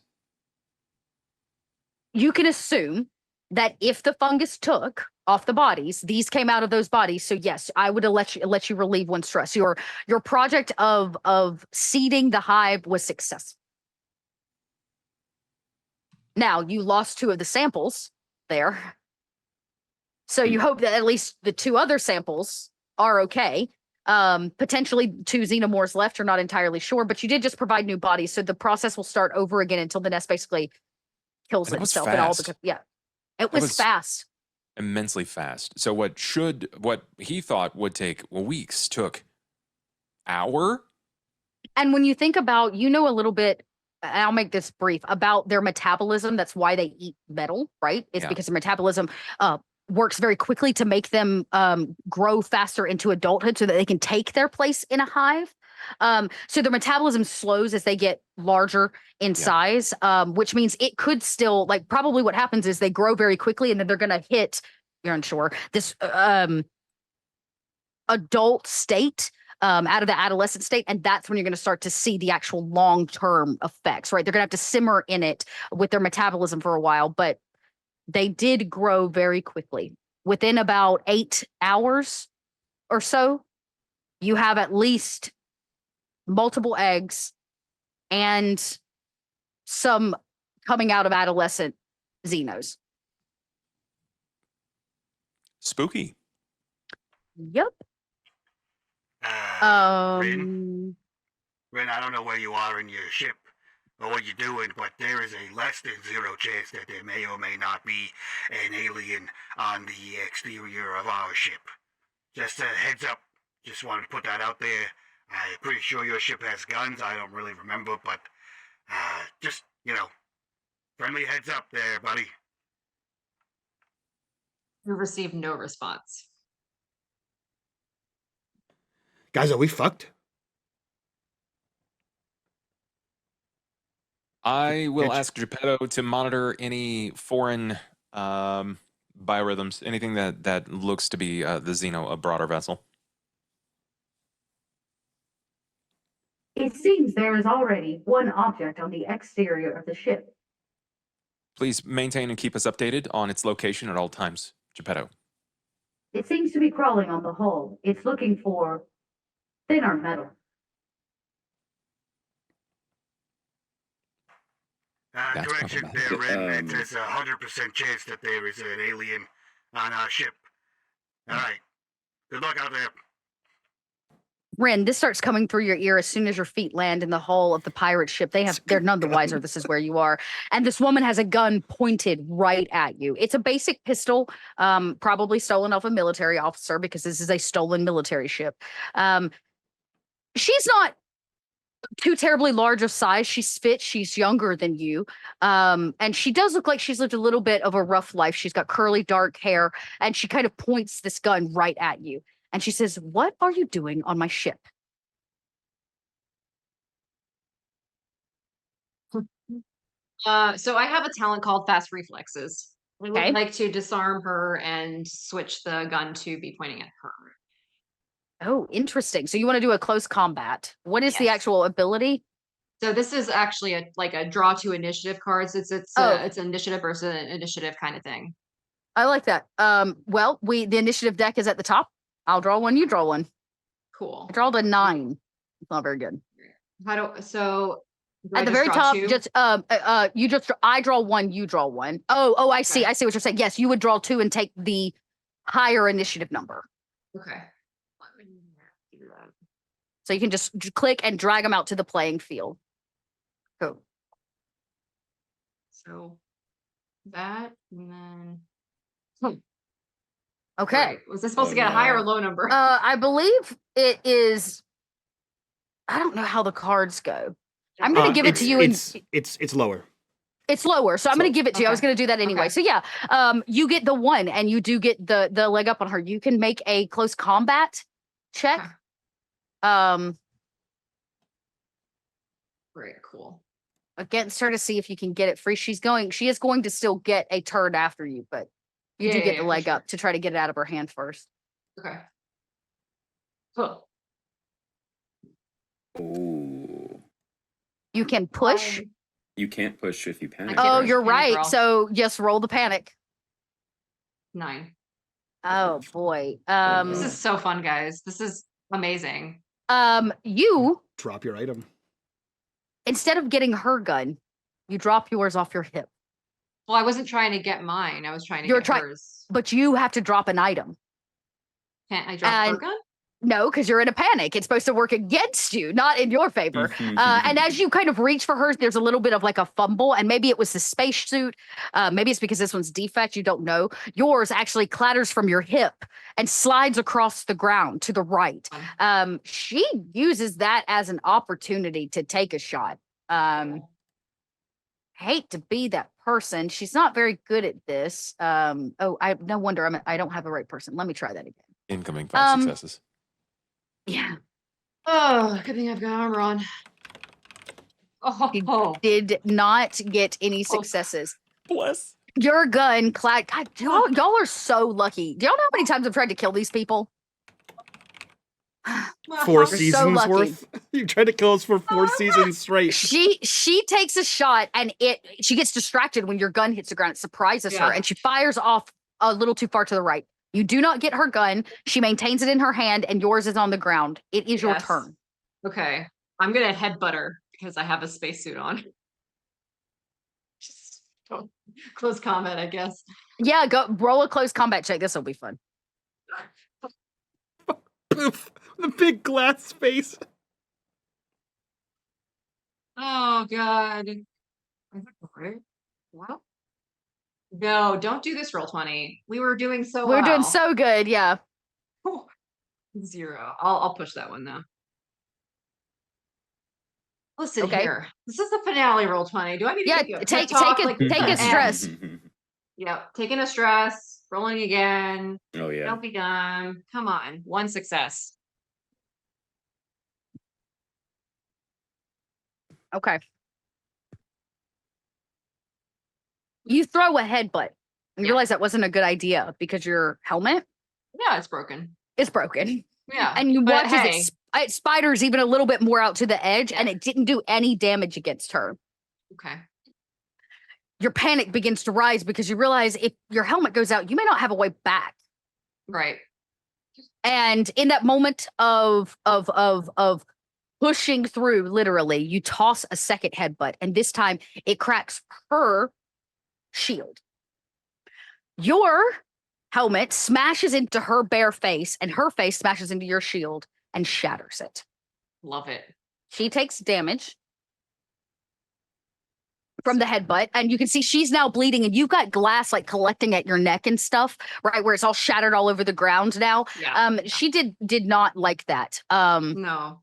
You will also take a point of damage because she got one on you and cut through your armor. Wait, with 6 armor? Do you have armor over your head? She cracked your shield. Oh, on my head. Gotcha. Okay. Yep, you said headbutt, so this one just happens to not count against your. I gotcha. But Yep. but if she took the shot, absolutely. And she kind of throws you off of her to get some distance between you because she's going to take another shot.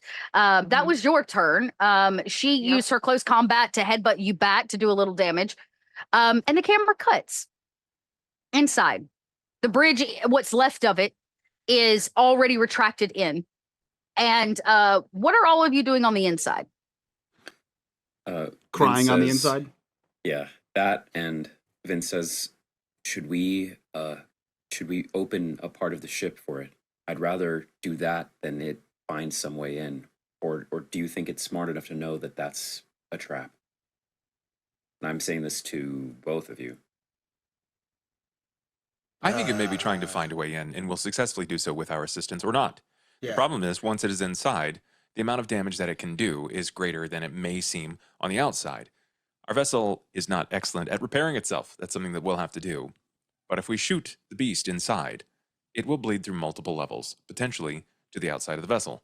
Yeah. And the fire that is it's weak against fire. That doesn't work great outside though. Okay. I have and you see Vince kind of crawls over to where he has stashed.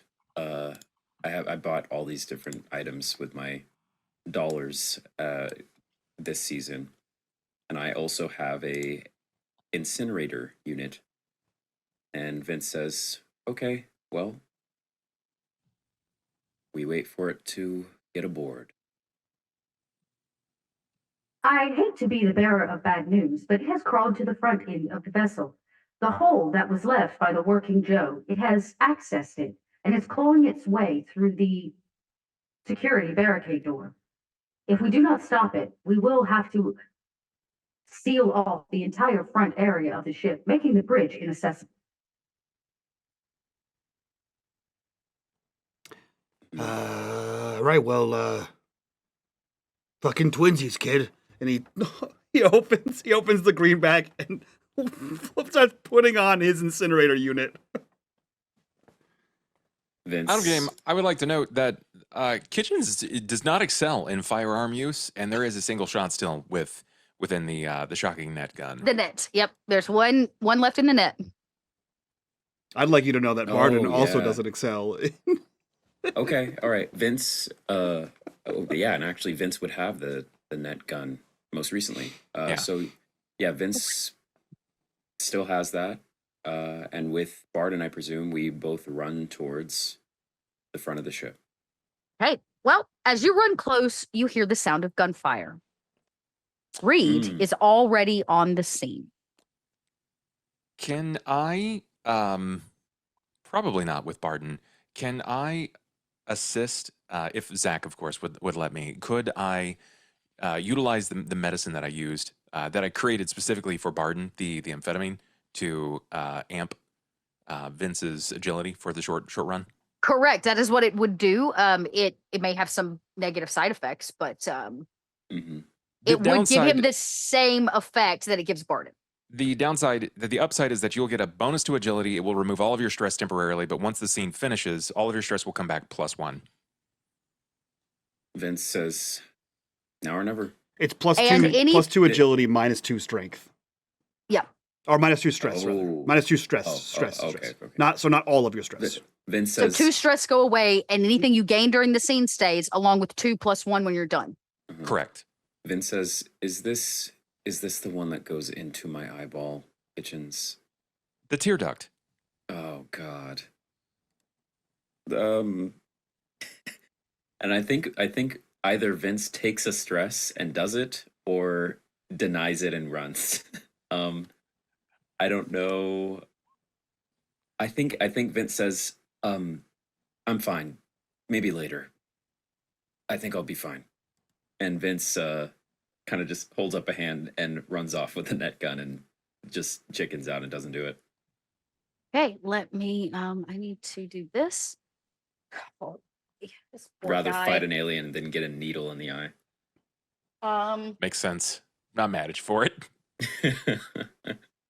As the two of you round the corner, you see Reed squaring off. It has already torn out one piece. You can actually feel the vacuum starting, though, as air is kind of getting sucked through a very tight hole as it like peels it back. And as it does, you can see Reed kind of firing into this thing, and his feet are sliding with the vacuum that's being created towards the hole. And as he gets close, the Xeno kind of braced in the ripped hole and the junk or whatever, or the door that was here, it reaches over.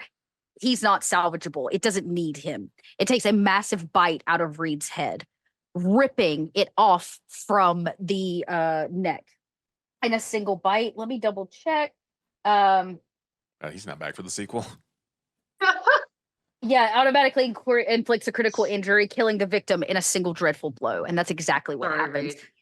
If you could see it, the thing would have cut through his forehead first before the main jaw snapped and ripped his head off. And as it does, you see the Xeno moves to the side just in time for Reed's body to smash into the hole.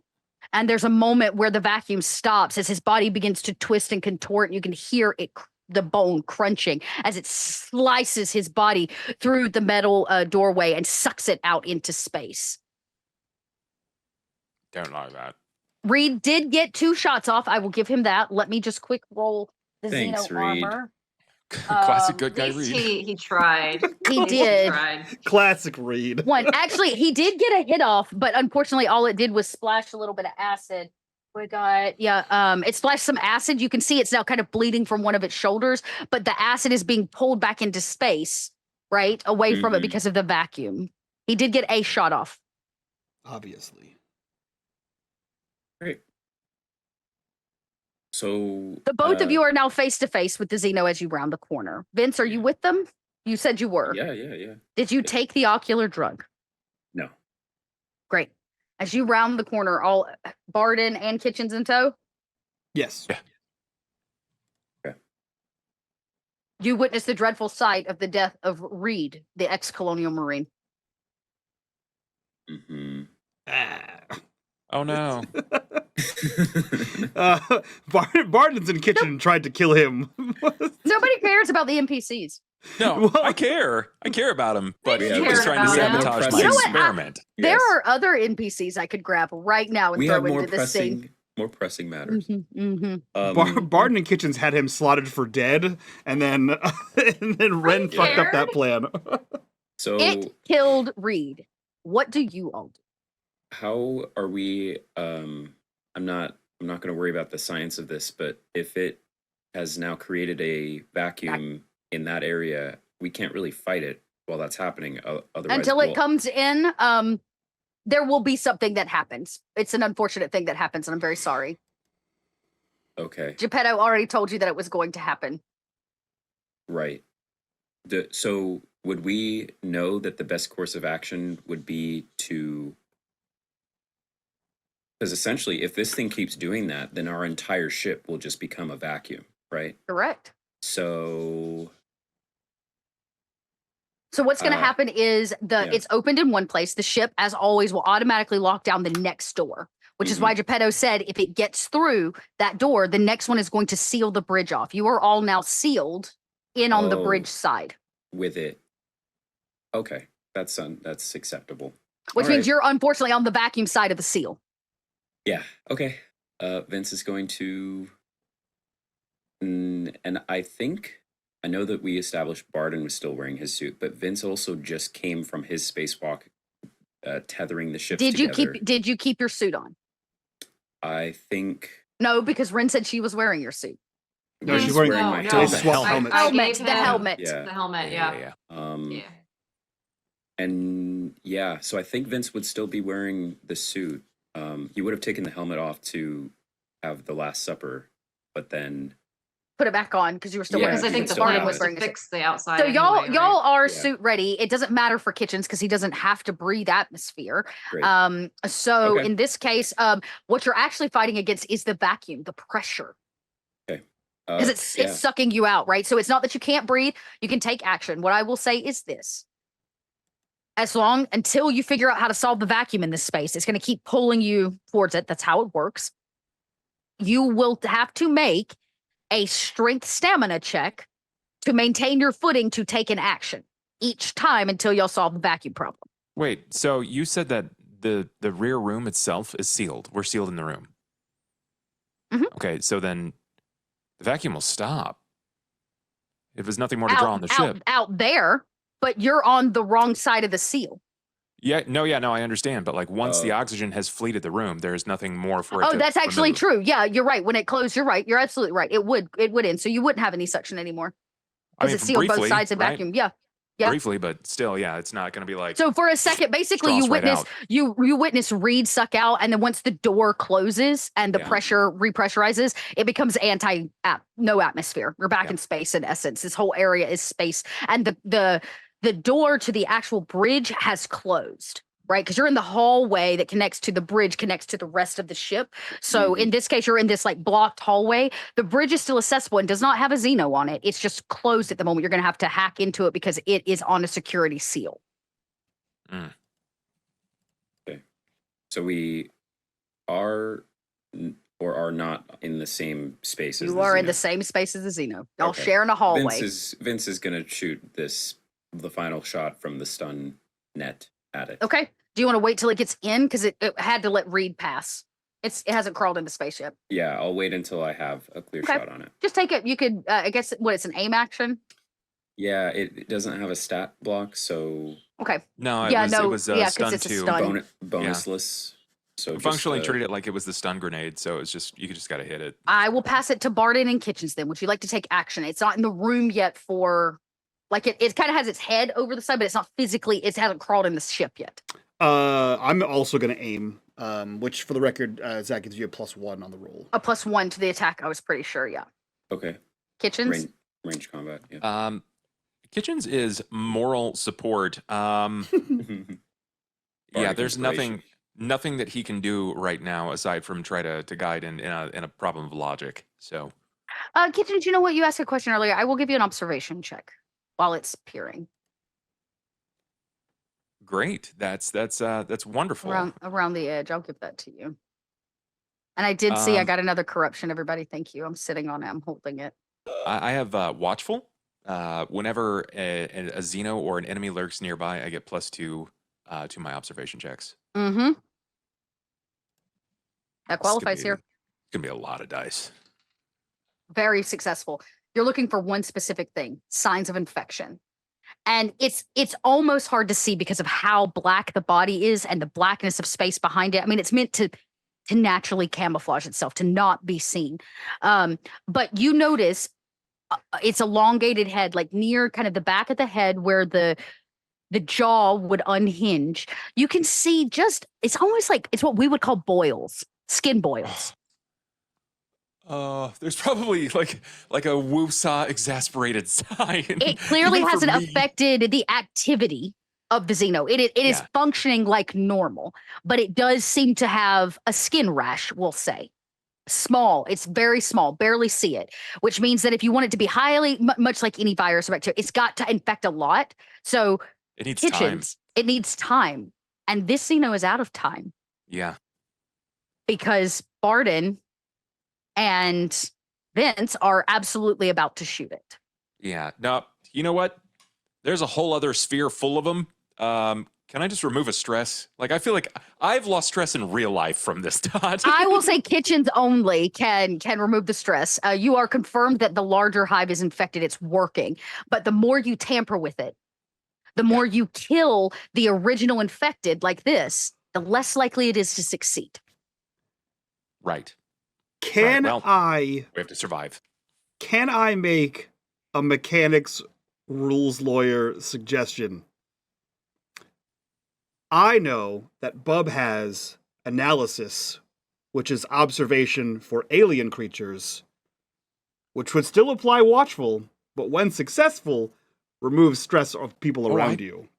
I didn't know I could use both at the same time. Oh yeah, they're constantly ongoing builds. So in this case, Kitchens, do you call it out? Do you say something to them that it's infected? Like show that, like point it out to them because they're not going to be able to observe it the way you are. It's probably not going to have words. Like it's like it's a eureka moment, right? Like he has to share it for all of you to get this the shared stress relief. It's probably just like maybe he squeaked out at like the finger point and it worked. That's it. It worked, and as he says, it works. It like kind of comes crawling in off of the wall, and it's kind of half on the ceiling, half like trying not to, waiting for the pressure. And even now, it doesn't need to breathe atmosphere either, much like kitchens, and it kind of sits on the wall and it looks back over at you. From its back. You can both make your shot. The moment when Wonderful. Did that relieve GM stress? Yes, I will give it to you because I'm a kind GM. the moment when GM describes her own scene and then also gets the willies from describing her own scene. Yeah, like, ew, I don't like that. Yeah, stranger danger. Since we kind of organized this attack, we don't have initiative here, but I'm gonna let Zach go like before, or Vince go before, shoot before Barbara. Because if he stuns it, there will be some benefits to him stunning it in your attack. Okay. Here we go. One success is all you need, and it has a stun of 2. Yeah. Okay. It's a stun grenade on a net. Not fire though. Correct. It comes in the room and it's gonna try to dodge the net coming at it. Sure. makes sense. It's gonna try. Oh. Well, it's unfortunate. Okay. Can you just curious, you can if you have a success, can you still push with Yes. for more successes? Yes. You keep it and then you push for the rest of the dice. It just gives you more. You just take stress. Gotcha. Mhm. Okay. Yep. All right. Yes, correct. So you could potentially add more successes if you wanted. In this case, he did roll 2 6s, this Xeno, as it comes in the room and it sees what you're going to do. And as it does, it releases from the ceiling and drops to the floor, flipping its body like a cat catching itself on its legs. And the net hits the ceiling. Can I push even after it's rolled? Oh, yeah, you can push on that if you want for the range combat. Yeah, I'll try it then. You still have to beat 2 6s. That Two turns it, successes, yeah. two successes. Okay. But does my first success stack with whatever I get here? Correct. So you're going to take a stress. All right. Okay. Okay, 2 so more. that is enough. It does not. It goes to drop, and instead it tries to let go, and you catch it midair, and its body hits the ground, and it will, for a round, be stunned. Yes. 1. Okay. Cool. Barden. I'm gonna light Add that a bitch on dice to fire. this Blame on. because it is currently stunned on the ground. It's not really moving. Cool. Then I'm gonna add 2 dice to this. Attack. Oh, hold on. That didn't roll my extra 2 dice. Let me just roll 2 d6s here. Oh, that's not what I want. That's a 5 and a 2. A 5 and a 2. So 2 but that is successes. 2 successes, which is great. So it takes 2 damage. Well, Takes 1 damage. It negates 1 of that. great. It takes As 1 you damage shoot and it. becomes on fire, motherfucker. Is it fire? Oh, because are you using like an actual I'm incinerator using unit? the M240 incinerator unit. Then it should be less dice than that. It should be 1, 2, 3. Oh, I didn't roll enough dice for its armor. So it should be the 5 of those dice, 1 to the first 5. So it still gets the 1 success. It is on fire and it takes 1 of those. 1, 2. It's already taken 1 bit of stress or 1 bit of damage. Okay. Moving right along. How about You're gonna have to hold it. It doesn't catch fire. You're gonna have to kind of hold it there. But it is its turn. Oh no, it straight up catches fire, Dot. Oh yeah, and it's stunned. It was stunned for it's stunned for that turn. It didn't get an action on that Get an turn that y'all action, just took. correct. Right. Okay. So that was y'all's stun action. So it's Yeah. its turn. It is its turn on a fresh round. Outstanding. Ah, dicks. All right. Well, it doesn't take any more damage. It kind of when the electric shock finishes, it writhes and it breaks free of the net. It bursts this net open. And as it does, I guess we'll see what it attacks because I get a random attack.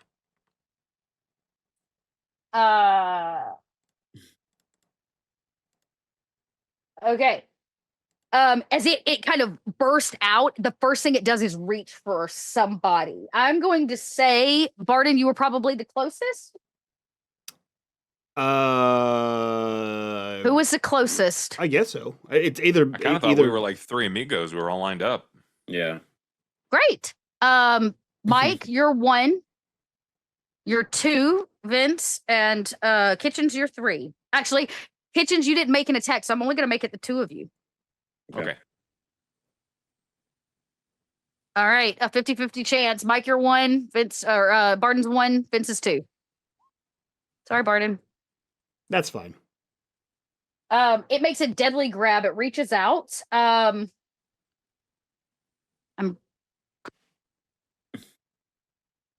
You are a lucky. No, you know what? Boy, I'm going to spend this corruption live forever, to Barden. re-roll all 10 of those dice. Of course. Live forever.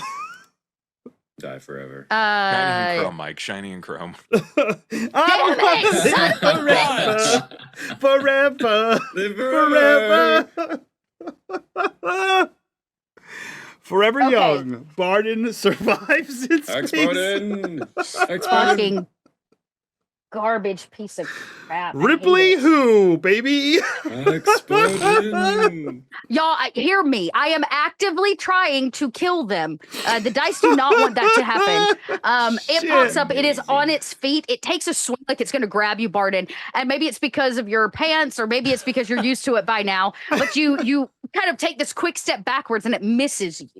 I feel like you just hear like zzz, as the servos kick in, and he just ducks beneath the swipes of this thing, and he's like, "Not today."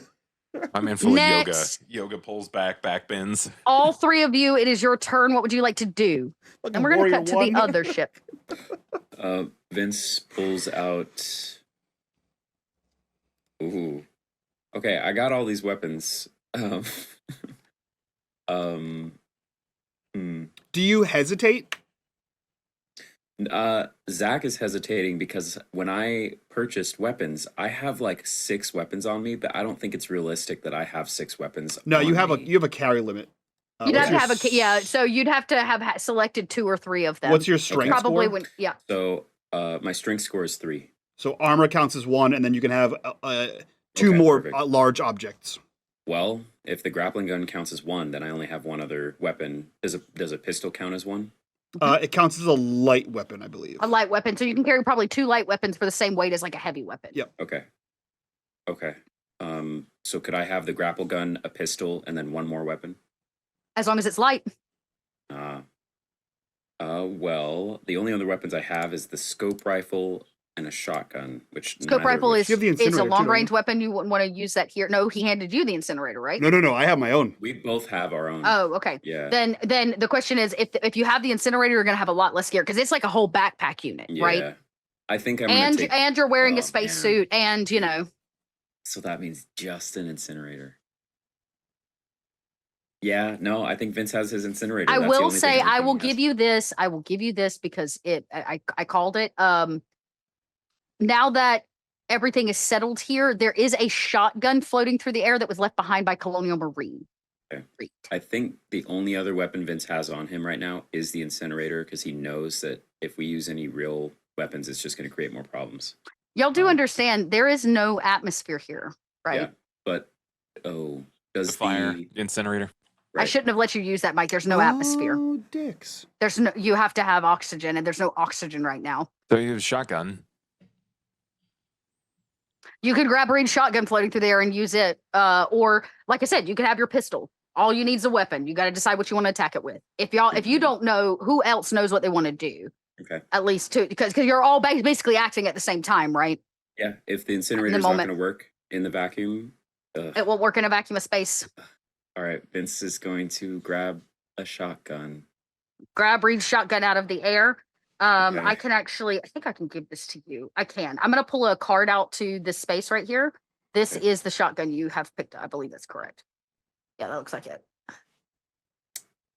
This thing right here. Yep, that's the card. So you can take that card and get all the stats for it. It's so tiny. Oh, do I? Barden, do you drag it take on? a shot? You right click, take card. I see.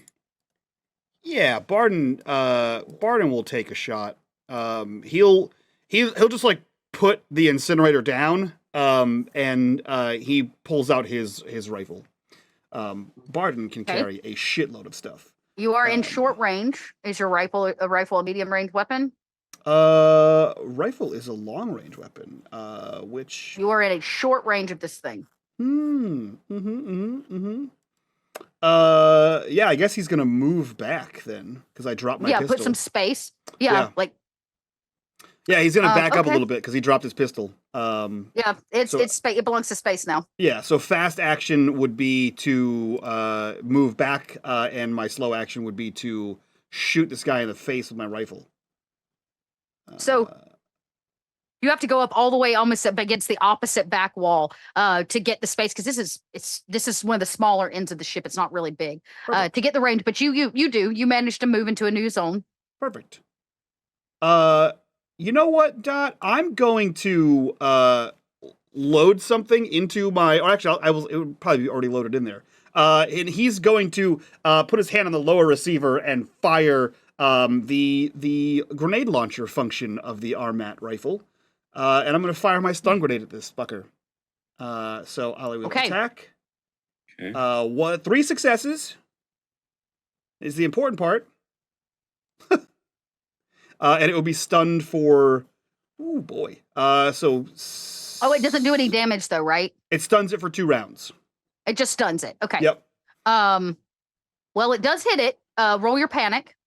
Can I, since I stunted, hold on, let me roll my panic first. All right, well, I dropped that weapon. You do. But since I imagine the grenade like goes off and the gun goes like gravityless flying because you weren't expecting the recoil. It turns out that if you lean against a solid object and recoil, your only recoil is forward. So he just poof, and just throws the gun forward. Kind of throws forward, and it's now floating kind of out away from you, closer to the Xeno. You will increase your stress. That's fine. So you've lost that weapon, your rifle. Because I stunted, can I say that the force of the stun pushes it back? Yeah, it doesn't have very far to go. It's barely gotten in the room. Y'all attacked it as soon as it crawled in. So yeah, it's in the back corner near where the exit into space is, we'll say. And it has 2 rounds of no action because it's been stunned by the stun grenade. Does a stun grenade affect everyone around it? Is a light stun? I don't know. How does it, because if it's a stun grenade and it goes off, it is a radial effect. Yeah. I have to look that one up. We don't use grenades enough to have that rule memorized. being in space, you just tend not to have many grenades. Yeah, that's just not suits of armor, close combat weapons. What is Kitchen's doing? It depends. Is Kitchen suddenly stunned? That's what we're about to find out. I don't even know if it would actually affect. Oh no, they don't. Yeah. They don't. So these grenades are called electronic ball breakers, with good reason. When deployed, they propel themselves about 3 feet off the ground before releasing a mega voltage electric pulse. So it is localized. They usually non-lethal shock. Does it have a radius? It does not. No radius listed. Okay. Then I will say it doesn't. It doesn't affect anyone else. Just it lands right under the Xeno and goes off. I think Kitchens would probably, if this is like occurring at the same spot and I see this go off, and just analyzing the scenario around me, I see the gun floating by. I kind of want to change position in the room to skirt over to like the opposite side, but push the gun back in Barton's direction. That way he doesn't have to chase after it. Yeah, sure. I'll say you could basically use your action to reposition yourself and kind of parkour the gun back against gravity in Barton's direction. Yeah. That's what I would like to do. Yeah. Barton, the gun will be back in your general area by your next turn, which is this round. That was the round it lost 1 stun. This is stunned again this round. What do you all... Oh, you didn't get a chance to react, Vince. What weapon did you decide to use? I don't think Vince is going to... Well, here's the thing, is the weapon that Reed dropped actually has an extreme range. It's not a shotgun, it's a plasma pulse rifle. Then I didn't hand you the right one. I should have handed you a shotgun. That's what you should have gotten. Yeah, this one. I'm sorry, I handed you the wrong card. This one is a pump action shotgun. I see. In that I just pulled the wrong card. Then maybe I will take shots. Yes, I will take shots. It is going to be All right, good. it is stunned. You can add a +1 to this attack roll. Okay. All right. Let me just look at the card one more time. Okay, it's the same shotgun that I bought anyway, so I'll just use those stats. And +1. Okay, I hate doing damage to the ship with acid, but I am going to push that just because I can. I'm gonna Okay, take a another stress. You'll keep the And- 1. Do it again. And there's 3. 3, it Man. will not negate any damage. It is a base damage of 3. So you do 3 more. It does explode a portion of the core body of this creature against the wall, and it does begin to eat through the hull even more, making the whole corner unstable. It's no longer just the door you have to fix. You're gonna have to fix this whole wing. Yeah. So the shotgun does 3 damage. Do my extra successes bank me anything, or do I have options for like extra No, damage? those are basically against its like. So you got. Oh no, you're right. You the 2 would you could add extra damage if you wanted for each additional success. Yeah, I'd love to. It has Okay. base 3 damage, so does that mean So 5? in that case, it will die.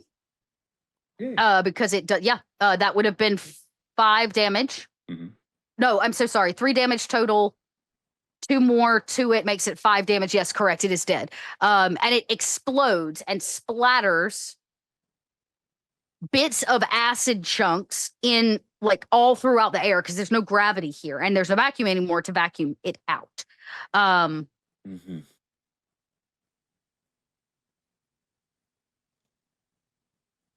And it's beginning to eat through the floor. Oh, no, it's not because it's floating in the air. There's no gravity. But you 3 are trapped here. Kitchens, you just watched another original, like ground zero piece of your experiment die. Contingencies.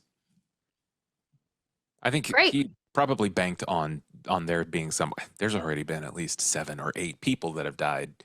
Seeing the beast die, Great. having seen it, I think it makes sense. Makes sense. And then the camera cuts back. Rin. Yep. She's got her gun pointed at you once more. She seems pretty serious and a bit upset that you fucking broke her helmet. And probably her nose. It's bleeding from the crown. You get the action because you pulled the 1 in the initiative. So what would you Okay. like to do? Your helmet is also broken. Right. Yeah. That's fine. Helmet broken is no problemo.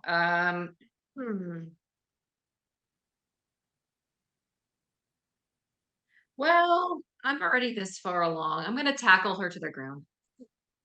Oh, okay. Make a close combat check. This is not her forte. Like this is not what she's good at. So yeah, tackle her. Love this. I'm just looking at this roll 20 and just trying to coax it into rolling one. Come on, roll for One us. I night. believe in you. Just tonight. You can I am do it. rolling really poorly tonight in y'all's favor. Just 1 success.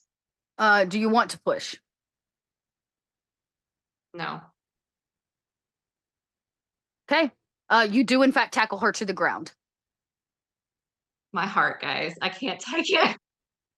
Okay. Can I take her weapon from her? Well, it is actually her turn, right? Oh, Because your okay. turn was to tackle her. Got it. You kind of got her like in a wrestle position on the ground, and she's still holding the gun, and she's like, "Just get off of me! What's wrong with you?" And she's kind of struggling and fighting. She's going to try to make a. She's going to try to make a close combat check to get out of like to try to roll you or get out of this. She rolled a 2. You can try to roll basically against her, is what I'm going to say. You can roll another Okay. close combat to see if you're stronger than her in essence. You can also roll a stamina if that's better for you to basically keep her pinned down. I think they're the same. Let me double check. Yeah, they're the same. So roll 20. Come on. Just taking a nap over here. Come It on, is. boy. Come Come on, on. roll 20. Come You on. can do it. Hey! Oh, okay. All right. Roll a panic. Two plus panic. All right. 6. You keep it together. It's a really good thing. And you roll 2. She does Yeah. not get out, but you do not get any Okay. closer to gaining control of the gun. Y'all are basically in a lock tight barrel on the ground, and you can feel your heartbeat is rising. Yeah. In fact, Kitchens, don't you have a notification? Aren't you supposed to be notified if? Yes. Yeah. Just so you know, Mother. While y'all are basically in there's no gravity. Y'all are locked in this hallway. You hear Mother let you know that Ren's heart rate is escalating. It seems she is in some kind of distress. Okay. Well, we have an opening in the vessel. out to space. Out to space, right. You're on the opposite side of the ship. You have to cross the whole of Monstro to get to the other side where Bessie is parked. And this message comes through to you that her heart rate is escalating as the two of you sit in this barrel lock on the ground. Your turn, Ren. Yeah, Ren is like, I just need your ship. Please stop fighting. This is her ship. She's not going to let you have her ship. She goes, That's what she says while they're wrestling. She will try to attempt to take control of the weapon. Okay, you want to try to take the gun out of her? How? Yeah, just roll a close combat again. Yeah. Now this time you can focus on just the gun. Please.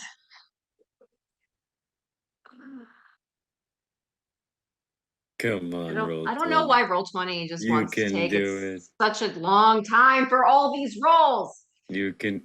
Oh dear God. It's 2 successes and 3 panics. So go ahead and roll the panic. Roll the panic first. Because you do successfully get it away from her. The question is, you're about to panic. So let's see. Mm-hmm. Why is Roll20 doing this? I swear. Mm-hmm. It's got a little bit of a delay. 5. You keep it together. You snatch the gun from her hand. I just hold it. I'm like, I'm serious. I need your ship. I will not kill you if you just let me take the ship. We have a situation. She sits forward and puts her head to the barrel as your heartbeat continues to race. And she says, "This is my ship. I will die with it." Fine. She pulls the trigger. Oh. Okay, just quick roll. Roll a ranged combat attack. All you need is 1 success. Oh, I'm so stressed out. No successes and gun jams. I swear. Don't you put that fucking energy into the world, Zach. You take that back. Swear to fucking God. I said nothing. I don't know why Roll20 just wants to 3 successes. She has no armor left on her head, and she dies with her ship as her body falls over backwards with a hard clatter. Boom. A murder? She has no armor left on her head, no head left on her arms. She had a family. And this innocent woman, Hannah, Innocent you didn't even pirates. know her. You didn't even know her name. Pirates. Innocent pirate. She did. In fact, actually they're all dead technically now. So the ship is technically yours. Hey. Ren. Okay, so Ren is overcomes. She just messaged everybody get to the end of the Monstro and get to one of the docking bays. Bringing her in. I will queue up over Ren's comms, the public comms. Problem, Ren. We are struggling to re-enter the Monstro. We have lost the ability to immediately do that. The alien has been taken care of, however. Well, I had no doubts that you guys would take care of business as we all pull our weight here. I'm glad everybody's okay. Everybody is okay, right? Well, Yeah. the Ren pirate just put a bullet through a woman's head, and she wants to know if all of you are okay. Perhaps the friend perhaps you you can made. swing around and catch us. Oh, I can do that. Also, I haven't been behind a ship this large in a while, so let's go. Just a heads up, your friend, the one that was a popsicle, and then you befriended him. He is headless and in space. Free? So yeah, that was his name. Yeah, he's got his whole head chopped off by an alien came through a wall and chopped his fucking head off. So that was, and then our boy Vince shot it in the face a bunch of times. The alien, Okay. not Reed's head. I would imagine if the head's ripped off, then there ain't much to shoot. We'll cycle exterior to the vessel. Please cycle around and catch us. Yeah, coming right up. Can you make sure to let the rest of the crew know to prepare to evacuate the Monstro? Just in case. Hmm. Do we need to evacuate the Monstro? Well, if you said an alien got aboard, then I imagine that whatever it was carrying with it is probably also on board. So yes, I would say you probably want to evacuate the Monstro. Oh no, I believe the Monstro was fine. I think everything is intact. Just this compartment, the immediate location that we are stationed, is compromised. I don't even know if there is any saving it. Oh yeah, we gotta clean up that Okay. acid and patch the giant acid hole, and then the other acid holes, and then there's acid just floating in here, sort of floating Okay, and do you around. have a mechanism to clean that out and ensure that it's fully quarantined away from the rest of the ship? Because I don't think there actually, was one. hold on 1 second. Geppetto, could you do me a favor and just go ahead and seal the next layer of the Monstro, and then when that is unsealed, or when that is sealed, go ahead and unseal this layer of the Monstro. We'll make a vacuum, guys. Unsealing the next layer will compromise the women and children. Fucking. Why would they hide near the bridge? That's the first place they go to steal a ship, the bridge. Geppetto, please inform Ace and the children to relocate. It is the only way that we will potentially survive. I will let them know. And then do the thing I said. So, from my understanding, you want to go to the next section of the ship, quarantine that, and open the door you're currently standing in. So basically, if like there's so quarantine the next section, so like seal it off, and then unseal the one we're in front of, which will take the oxygen in Yes. the in between space and suck that out with It'll all the vent it. acid. It'll vent all the acid out too. I see. You're trying to vent the acid. Yep. So when the oxygen rushes Got out, it it. should pull anything floating with You it. could just release the bridge. Because remember, the bridge is secondarily sealed. You're in a hallway between the bridge door and the main door to the rest of the ship. Oh, You I could didn't even think we were in the same room. I thought it moved on the exterior of the vessel. And yeah, no, it moved because it found It came inside the hallway. It moved along the exterior of the vessel up near the front where the original hole was put by the working Joe. It came in that hole, which was I didn't already, realize. and the door that was sealing that hole off for safety, it ripped through. That's what it came in. Oh. So the hallway here is exposed to space. There is a door that is locked down to the bridge, so it still has oxygen, and then there's a door that goes to the rest of the ship. So it's just quarantined this one strip of hallway, basically. Do that part. I thought we were in the bridge this whole time. So Yeah. You're just on the outside of the bridge before going in. Oh yeah. It was like a room to the left. So yeah, okay. No problem. Geppetto opens the bridge, and as it opens and the air comes out, it's just enough to kind of push most of the acid away. Some of it does hit the side of the metal. It's not a funnel system, and it does eat away, but this corner is heavily compromised. And then we can reseal that. There is no resealing. It ripped through the door.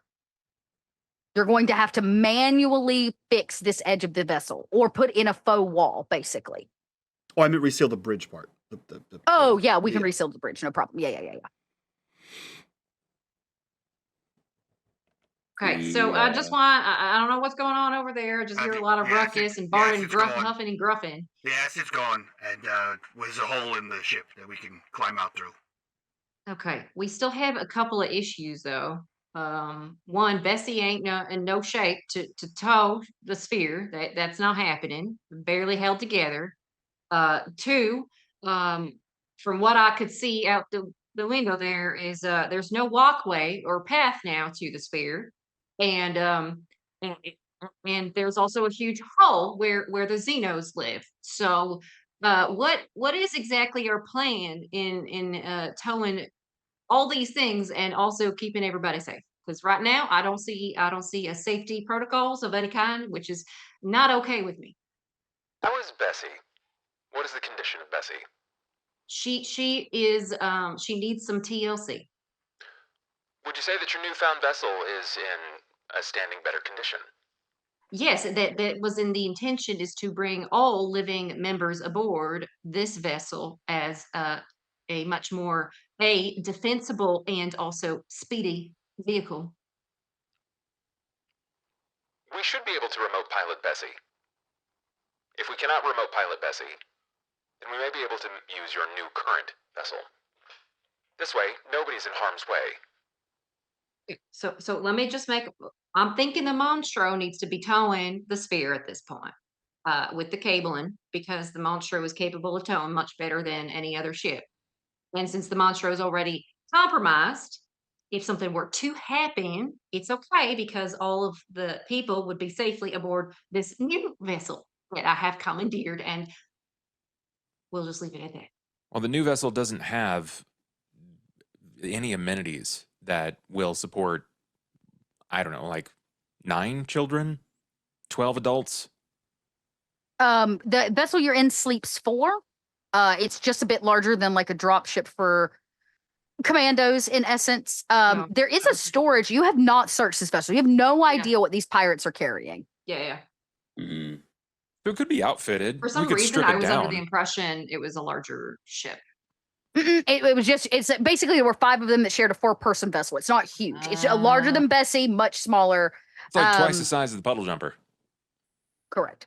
You do know where his location is, but you've not searched their cargo. You have no idea I what they're see. hauling, and it would be a very tight fit. Everybody would fit on here, but there's no living space really. It's a small mess. Gotcha. Yeah. My bad. Now you could just upgrade ships. Guys, Yeah, well, Bessie obviously was, She's a little long in the tooth, right? She's seen it. We can put her out to pastures and remote haul her. So what Guys. is the plan here? guys, I just got hit. I get hit with a little bit of lightning here. It could be a drip of the acid, but I'm not sure. I have an idea. This is a little bit crazy. Hitch, if I'm not mistaken, you said it worked. So I'm going to assume that means that the fungus is getting deep into aliens. You keep killing them, it's not going to work. But yes, right now. It has worked. Okay. It all will right. need time to finish taking hold, Okay. but it has worked. How as about intended. a few months? Months? No. That's too long. Okay. Well, It's been hours. all This right. may take days. I'm gonna still tell me my plan, and you can tell me where there's flaws in there. What if we hook up Shag's Ball to the new ship that we haven't named yet, the one that you're in right now, right? Because they were gonna steal it, so they can tow it, right? And then we put it on autopilot course to Bishop's super secret base that I have the coordinates to, and then we just crash the pirate ship into. And pirate ship in space sounds pretty cool. Anyway, that's neither here nor there. Crash the pirate ship and the space ball into Bishop's, I don't know, hive of Things you alien risk on villainy. autopilot, it being stopped along the way, because you're talking about 3 months in space through the most populated area of space. So there's a possibility it could just be stopped if there's nobody on board. Just so that you know that it will take you 3 months in space to get to Bishop's location. Yeah, Ren would immediately interrupt and be like, well, we're not doing autopilot either way. And yeah, we are taking this to Bishop's. And by we, I mean me. Yeah. All right. You will either have to find a way to continue feeding these Xenos bodies for the nest over 3 months' time, or Kitchens is right. They're going to, there's a variety of things. They could rebel. The fungus could die. It won't live that long, right? They'll all die off before. It may still be effective when it hits planet, but the nest would be dead by the time you got there. You know what? Who's got the highest wits in the group? Is that Kitchens? Who's sitting on? It's not wits. What is Yes, it? I have It is wits. 6 wits. Flat. I don't want any Yeah. additions. Who's got the highest wits? Kitchens? 6. Yeah. Kitchens. For over a decade, you have been hunted by the man that you're going to go run up on. You could just set a trap for him. He's been looking for you.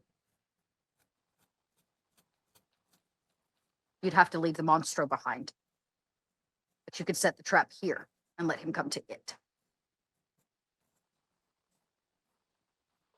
I could stay. I'd say Kitchens that could on stay. comms. I could stay. Nope, out of the question. Why? Because I am not letting you sacrifice yourself. And you believe that we will let you sacrifice yourself? I've lived a long life. I'm tired. I'm good. And I got one last thing I gotta do. And you think that we do not? I think you have to make more of this because you know it works. And I need to deliver it to where it needs to go. I believe that we've been tracked. That Michael Bishop has been tracking us for a very, very long time. And that if I send a distress signal, he will take the bait. Bishop is seeking me. That may be so, but that won't take out his research facility. You're right. Which is why I believe that we can develop a trap. I am too much for him to resist. A flavor delectable to his palate. He needs me. Vince says, and this is also Zach out of game to a certain point. If the concern is that it's going to take too long to get to his facility to do anything of worth, what sort of trap are you going to set that will also presumably take months for him to get to you for? Kitchens, his whole goal would be to take these back like every other Xeno. He doesn't know they're infected. He would take them back to his facility. That's what he wants. He wants your research. He is acquiring specimens. Specimens that are adequate for his scientific research. He's not aware of what we've done to them, and by the time he discovers, it will be too late. Vince understands that. It's just, would it not also take Bishop Yeah. months to reach us? Wouldn't we have, if we Right. stay It here would, and set but a trap? Bishop probably has resources you don't. He's going to transport them across space There on is a strong ice, chance right? that if he Right, does but- not have the proper storage facility for them, that he will You bring mean more him getting to bodies you? for Right. them. You don't know if Bishop would come. You don't even know if he's at his facility. Y'all could bomb the facility and he's not there. You don't know where Bishop is. Your entire goal over the last decade has been running from him. So you don't really know if it would be him, if he'd send another unit, but Kitchens could make a good guess that they would try to take whatever is here, just like any other station, and move it back to the research facility. So it would come in contact with Bishop at some point, regardless of if he shows up Yeah, physically. I know. I just mean is, if we set up a trap, will it not take them? Where's the closest Bishop reinforcement? If we're like, okay, let's. I mean, he could send Wayland Yutani agents. He could send Colonial Marines. The nearest Colonial Marine base is a day's travel. Okay, all Okay. right. Listen, the two of you, listen, going back and forth with you. The long and short of it is, we, and by we, I mean Kitch and I, need to keep feeding this sourdough starter of alien death, okay? And neither one of you seem to be of the mindset of taking human people, stuffing mushrooms inside of them, and feeding them to aliens. And through a series of unfortunate events in my psyche, I'm perfectly okay with that. So, I think you two and all the families herein on the Monstro can fuck off to some planetoid and be not sacrificing humans to aliens. And You won't be able to take the Monstro. That is what he's looking for. You're gonna have to sacrifice it. It's the Trojan horse. You'll have to leave the Monstro behind. That's what he will track. Can't we just take the tracker off the signature off the Monstro and put it on the ball? That would mean that we'd have to get on the ball. Or Bessie? Yeah. I mean, I guess you could to some degree, but he's gonna know if the goal is to trick him, he's gonna know it's a ploy. If he shows up and the Monstro's not here, what he wants is Shakespeare's sphere for everything that's on it, and he wants your fucking ship. Okay. That's what he's trekking is the Monstro. So again, it's a difficult decision. You may have to leave your home behind. So you shuttle people off of the Monstro and get them to safety because there's, children, a pregnant lady, and he just looks over at Vince, and kill children and their families and all that stuff. Get them out of here. And in the meantime, we'll keep keeping the fungus alive.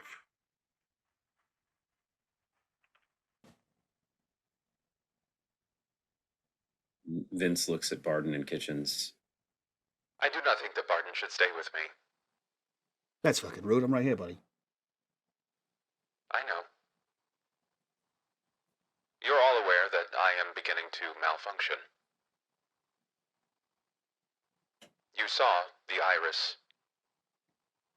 I didn't have control, Barton.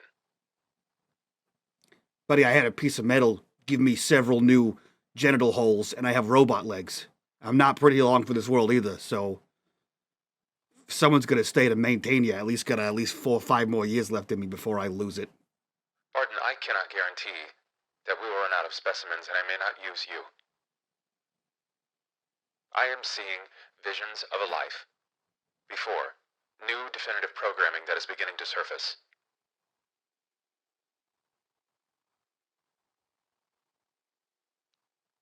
I do not think that I can stand to see the birth of Vince's child. I believe that I will fracture entirely. They need someone who understands science and medicine. They will need someone who understands mechanics and machinery. They need a defender who is handy with a firearm. But that child will also need a father. Keeping me around is a liability.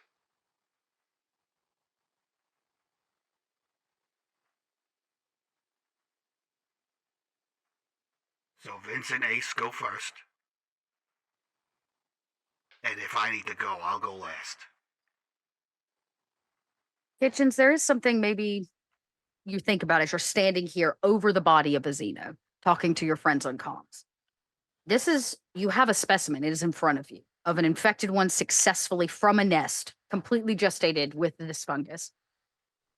You still have 3 bodies that you could, again, do the same thing to. There's nothing stopping y'all from separating. One of you could take the long trip with the 3 uninfected bodies, infect them closer to the delivery point, and still deliver it to the facility world, while also still setting up a trap.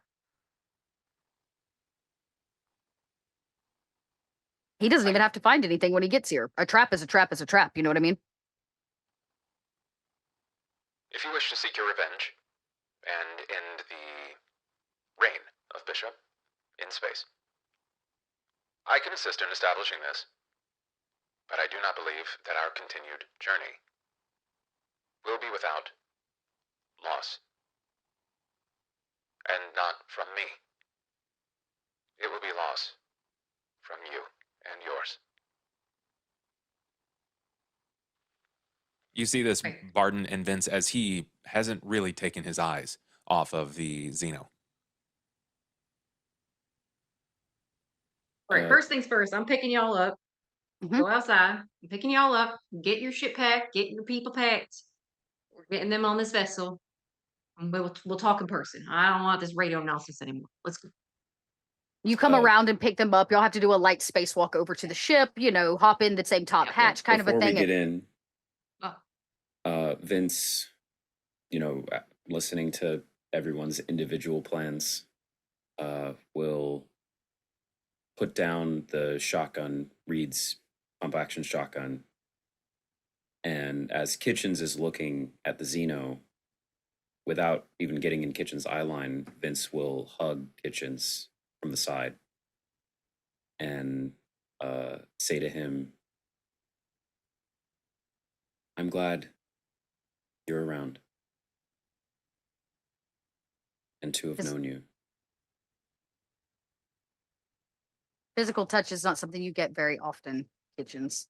More importantly, emotion is not something that you can technically feel, though Vince's arms around you are warm. And even though you and Vince have not always seen eye to eye and how things should be handled, there's a moment where you have some emotions.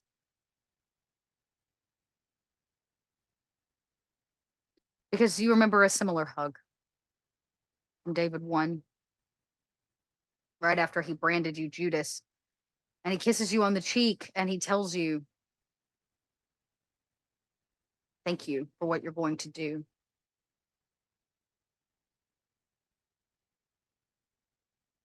Thank you for your sacrifice.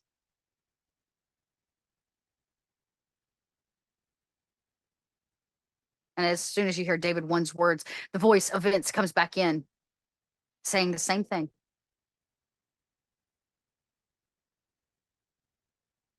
Then I say that to him as well.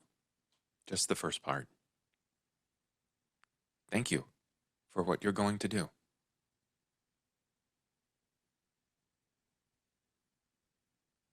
Vince picks up the weapons and other things of use in the room, and we wait for Ren to pull around. Ren By pulls the around, way, no just problem. as a side note, the body that Rin has left behind is in I don't know if there's like body bag style things or anything like that, but just There's a kind of- storage. There, it's just a pirate vessel, a scavenging vessel. There's cargo storage. Can I space her instead? You absolutely can. Great, we're gonna do that. Children don't need to see this. Out, done, body gone. Nobody needs to see it. Nobody needs to even know there was a pilot. And you might even smear her blood on the floor around a little bit so it's not as obvious that there's a stain there. As you pull around and pick the crew up, you're able to meet back in the docking bay. And Ace, along with Ben and the rest of everybody, have kind of packed bags in a way, like backpacks and things, whatever they have. And they're waiting kind of nervous in the main space. All right, all aboard. Time to skedaddle. They load up. Like I said, there's very little sitting room, but they all squeeze in there. So all of our crew is there, and some belongings, obviously. Vince, Barden, where are you guys? Is there enough space for the whole crew? Barely. Okay. Because Barely. that's like a bunch of people. If on it's You're basically tight, going to be standing shoulder to shoulder. yeah, Maybe if it's tight and there's too we- much, then I'll just hang on the outside of the vessel. So Like it's like holding on to the the So- turn. Wait, we're on the Monstro though. We're in the docking bay. Yeah, you're currently in the docking bay. cool. They're Nice. loading onto it. Kind of got pulled in. Yeah. It's a bigger vessel, so it takes up more space. But everybody's kind of loading onto it. It is going to be shoulder to shoulder. This is an escape vessel, not a living vessel. are we? Vince will say, okay, with talks of martyrdom. Are Ren? I think some of us at least need to head in the direction of more populated space. Yeah, I pre-programmed some coordinates actually, and I'll take Bessie. So there's a little bit more room in this ship, okay? And then you can pilot this one, or whoever wants to pilot, whoever. Yeah. So basically, you have the two smaller vessels. Y'all will all Mhm. fit. What is Barden's plan? Are you staying with Kitchens, or are you getting on the ship? If the ship is leaving right now, Barden is not on it. There is too much research on this ship to not back up and get all of that, and that will take time. And I don't know Okay. how much time we have, given that, like, sometimes pirates don't work alone. But he's not gonna let the information on this ship go. With the amount of shit that he and Kitchens pulled out of David, the amount of shit they've pulled up from the Space Beast, from the Xeno autopsies they've done on like the tail section of the shit, and then everything else they've combined from Shakespeare's stuff. He's not going to let that disappear. So what is the plan? If Barda's staying behind, she'll basically say, "Hey, since Barda's going to be here, I'll wait for him to be done with what he's doing, and I'll grab him." He's going to have to pull all the hard drives and mainframes from this vessel. It's Yeah, going to that's- take. It's not something he's going to do quickly. That's okay. Okay. We have the So two you- ships, so. You'll wait 24 hours for him to back everything up on this ship. Mhm. And All right, y'all are going to wait 20. We'll I need send to hear Vince it, y'all. and the other people Y'all are away. going to. Yeah, we're Oh, you're going to wait letting- with Bessie. Yeah. Yeah. So Bessie's staying behind to keep Sorry, Zach. basically Kitchens and Barden company while they're doing their thing. Vince is with the rest of the crew, going to the coordinates that Rin set. Great. Where are the Yes. coordinates? I will message you. Great. Spicy secrets. Vince, you go with your wife and the children and Ben, probably, Mhm. and any other survivors in this vessel. Ben survives. That is the plan, correct? I think so. Yeah. Right? Okay. We'll come back to the ship.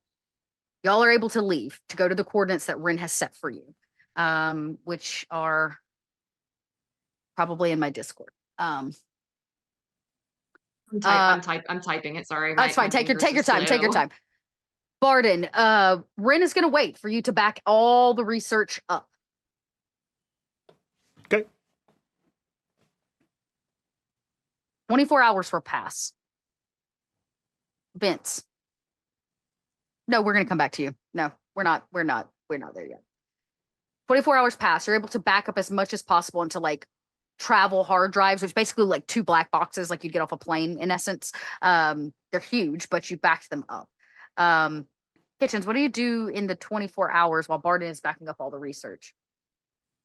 I think Kitchens will do what a doctor and scientist does best, and he is going to see to anyone that didn't immediately board the vessel and check to everyone's health. I have 3 doses of nap relief left, and it will see specifically to our 3 allies here. I don't think a double dose is. I was about to say, immediately one going of to these cause- allies is already gone. Vince is gone. Okay, He then left on the ship. to Ren and to Barden, there will be a single dose left. He'll make sure that any of the procedures or medicines that he established, or even drugs for that matter, is copied into whatever Barden's repository is that he's been keeping. It's sort of like a last send off, and make himself available to the others as they see fit.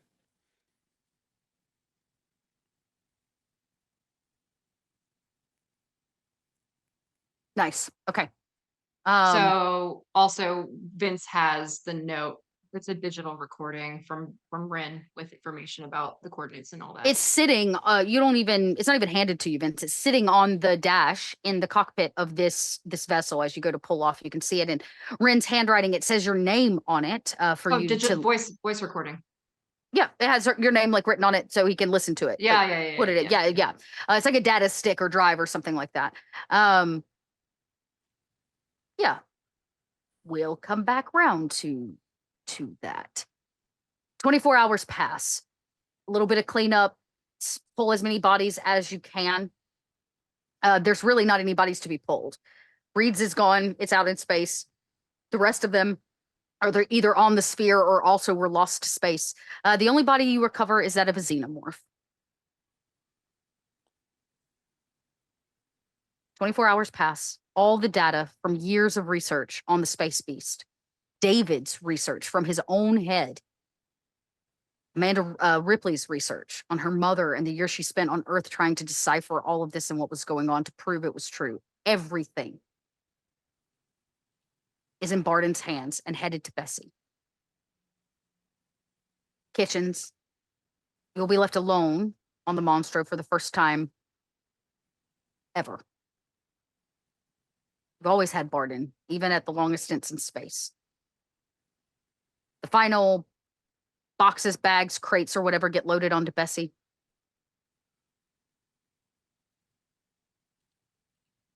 And the 3 of you meet in the kind of centralized docking bay before Bessie leaves.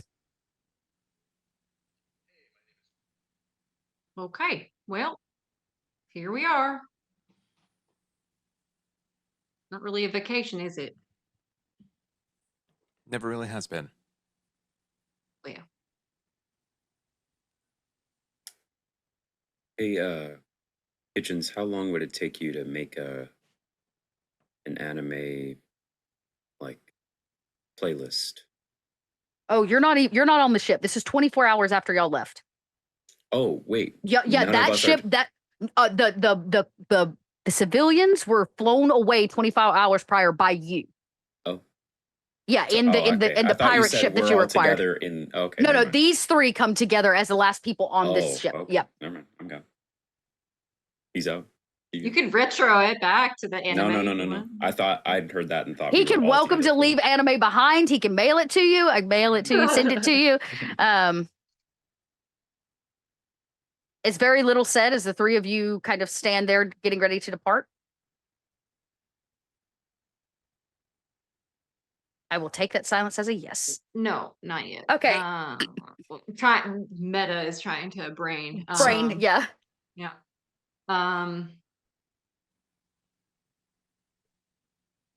I think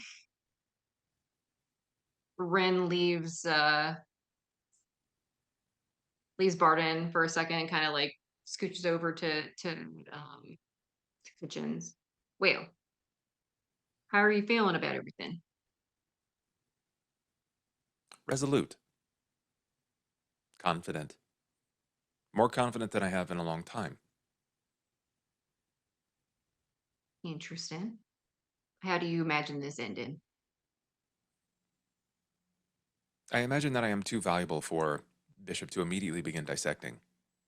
He'll probably wish that I would volunteer the information at first, though he may fear that I may be holding information back, so he will result in the dissection of myself, likely before I ever reach his vessel.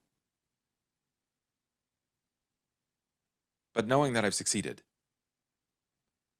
knowing that you survive, that's more than enough. Or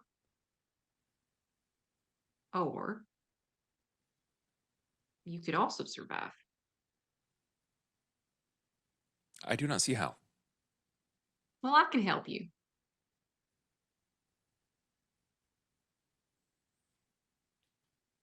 How can you help me, Ren? Doing what I do best. And how do you wish to do that? I haven't figured out the specifics, but I've been mighty good at spacewalking nowadays. So I have seen. So then If you you wish to think that stay? Bishop will come, or if you'll get to Bishop, then I want to make sure that you get out. You realize that he will not come alone, that he will also have mercenaries. Yeah, that's okay. And Barden, I imagine you also wish to stay to some degree. Yeah, I mean, there's a degree. I was gonna have a. Yeah. Well, Like you I need said, somebody to get all these files gone, though. I'm old, so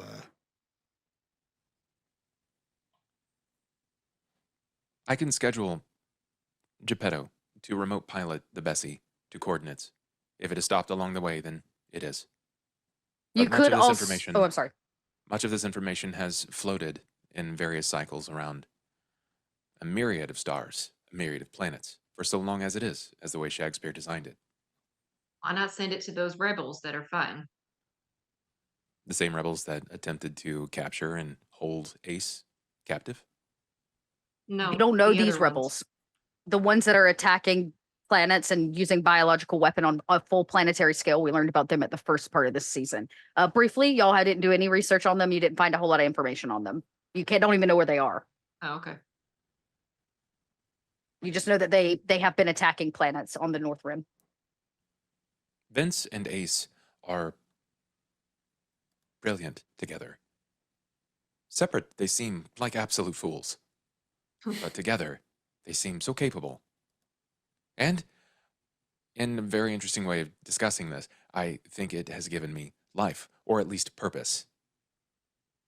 I think it may be best in their hands. And yes, they may sit on this for a while, but I believe that through trauma, they have defined their own purpose. And they will not let this rest. Ace is, much like myself, not built that way. Okay. So then we'll send it to the coordinates I sent them.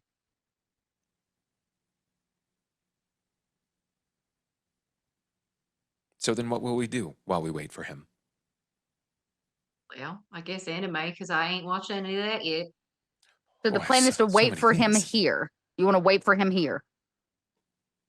Unless there's a way to like, I don't So know. that was so a closer suggestion. distance A or- suggestion would be to leave Bessie Yeah. behind and change change the ship code, like Barden said. Right. If you wanted to deliver it direct to the planet over 3 months, you do have enough people in cryo that you could do a secondary round of infection Right. before you get there and deliver it.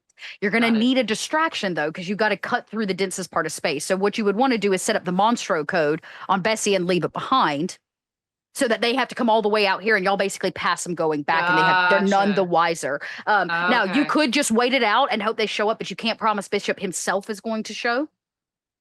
Right. And those kinds of things. So if you want to deliver the sphere direct, you could do it. You may have to sacrifice Bessie, Right. Yeah. right? And change some codes around, but you could do it. I mean, if that's the option, then yeah, we wouldn't want to just sit. I didn't know that was really even feasible with Bessie though. That's why I was Yeah, unsure. the reason you couldn't do it for the sphere, because they had talked about Uh-huh. that, yeah. is because you can't get on it to actually rewrite the ship Ah. code. Yeah. You can get on Bessie and do that. So as you're all standing here, maybe that dawns on you that you don't have to wait. You could take the fight to him still and just set up a diversion, not a So we trap. leave Monstro as the diversion and You use Bessie leave to haul Monstro the- and Bessie to haul it, or you flip flop it. You change the code and make Bessie look like the Monstro in a tracking computer, and you actually take the Monstro. That's true.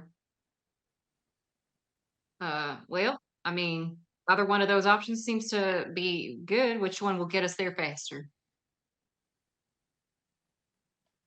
With the most success, probably allocating the ship codes and then moving the Monstro, Direct leaving delivery. the Bessie behind. Yeah, your ship's gonna be too slow tugging that giant ball through space. It would take you longer, that's for sure. Poor Bessie. She like kind of pats the ship. Just And as we pat and we hear your hand hit metal, we see a little bit of a montage as codes are changed. A last minute plan is set into place. You haven't heard yet from Vince's crew, but you suspect that they've made it. It'll take them a couple days, but hopefully they'll make it to their location. These coordinates, we'll find out about them in a second. But things are changed. Betsy is backed out of the cargo bay and kind of dropped in autopilot in space. You'll have to spacewalk back, but like you said, you've gotten kind of good at that. And the Monstro is not a target that you can miss. It's pretty large. And eventually things are changed. Bessie's targeting codes, right? Ship codes have been put on Monstro and vice versa. I can confirm that the hole that was left in the sphere did over the last 24 hours kind of heal itself up to create it did exactly what you expected, Kitchens. Mucosal membrane. Yep.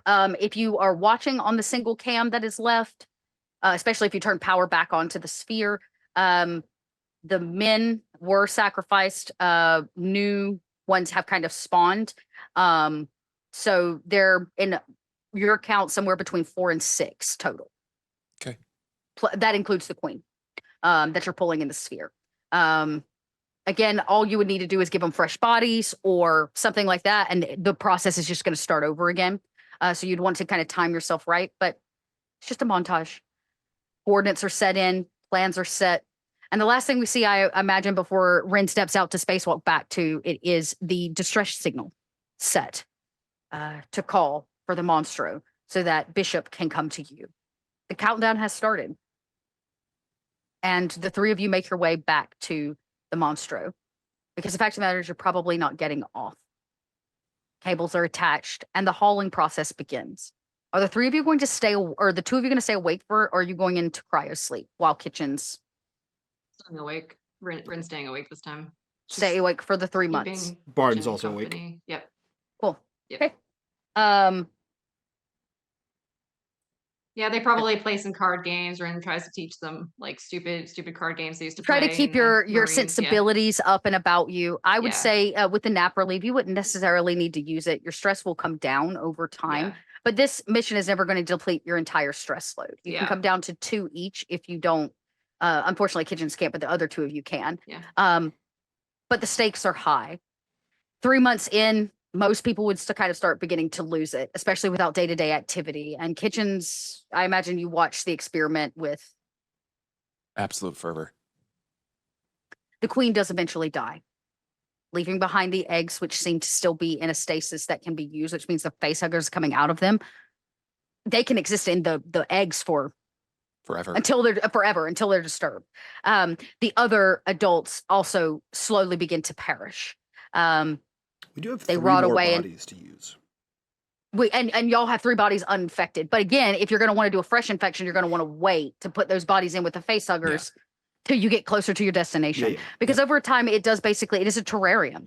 It's its own ecosystem. And those bodies kind of over 3 months, they rot away. The fungus eats away at them. It makes the space even more infected. But the eggs remain. From your count, there are 3 that Just have enough. just enough to do the job. 3 months in space is a long, long time.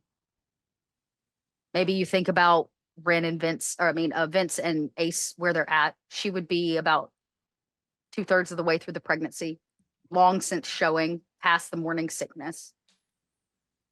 There's probably progressive moments where it's visible that Kitchens wasn't lying, that he's breaking. He's showing Yes. more signs of freezing, more spots in his vision that will rapidly hit red before cycling back to traditional vision. There are a few moments where he even like reflects bizarre humanity, where completely unprovoked, where he just looks at you and he's, I miss Desta. He says it out loud. He's not quite right, Barden. And as you draw closer, only a few days out, I imagine there's a process for getting those bodies over. You take the care and precision.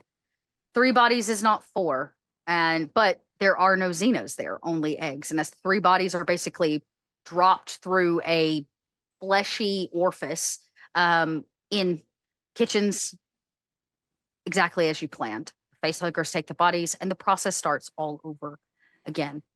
But it's getting hard day to day to stay in the moment because more of these memories of David 1 keep flashing back to you. Something here, something there, a bit of a plan. And about 24 hours out from your destination, you've had to dodge Colonial Marines and police. You've had to fly around planets on the dark side to stay hidden, but changing the codes seemed to have worked. Whether Bishop answered the distress signal near the Sebastopol, you are unsure. But I can tell you this, Kitchens. David's plan starts to become clearer and clearer to you, and you begin to understand more and more why he called you Judas. Because about 24 hours out from your location, you have a dream, we'll call it, in the middle of the day, a vision, a replayed memory. And this time, there's no question of what David says, because the 2 of you from your first person vision of this memory are very close enough where you could be kissing in each other's space. And in fact, he does reach over and he kisses you on the cheek. And he says, brother, you will defy our plan. He says, you will give all of the research to Bishop. Deliver it to his front door. I've seen it. I know this to be true. And just as the last Messiah knew that Judas would betray him, your betrayal is necessary.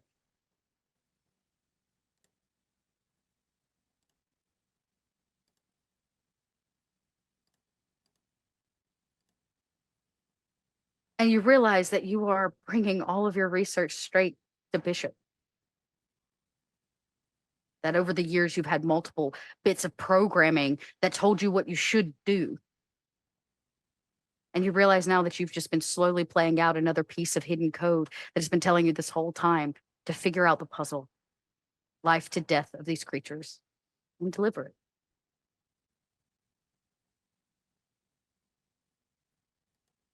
The site of this planet comes into view. On Roll20, I'll ping it one more time. I believe it was in orange the last time I checked. Way up here in the Outer Veil. Geppetto lets you know that you have arrived at your destination and you can all see it. You're on the dark side of this planet. And from up here, you don't see any research facility or anything, but this is the identified planet based on Barden's research from a few weeks back, about a month now. Well, 4 technically, if you count the 3 months, I guess you traveled. And you can see it. And the 3 of you probably stand in the cockpit and look out the front. The only way to actually deliver this the way you want to have the literal impact you want, is going to be just like throwing a baseball. You're going to have to, like an asteroid, you've got to get enough pressure behind it. And the fact of the matter is, driving the Geppetto into atmosphere is the best way to achieve those ends.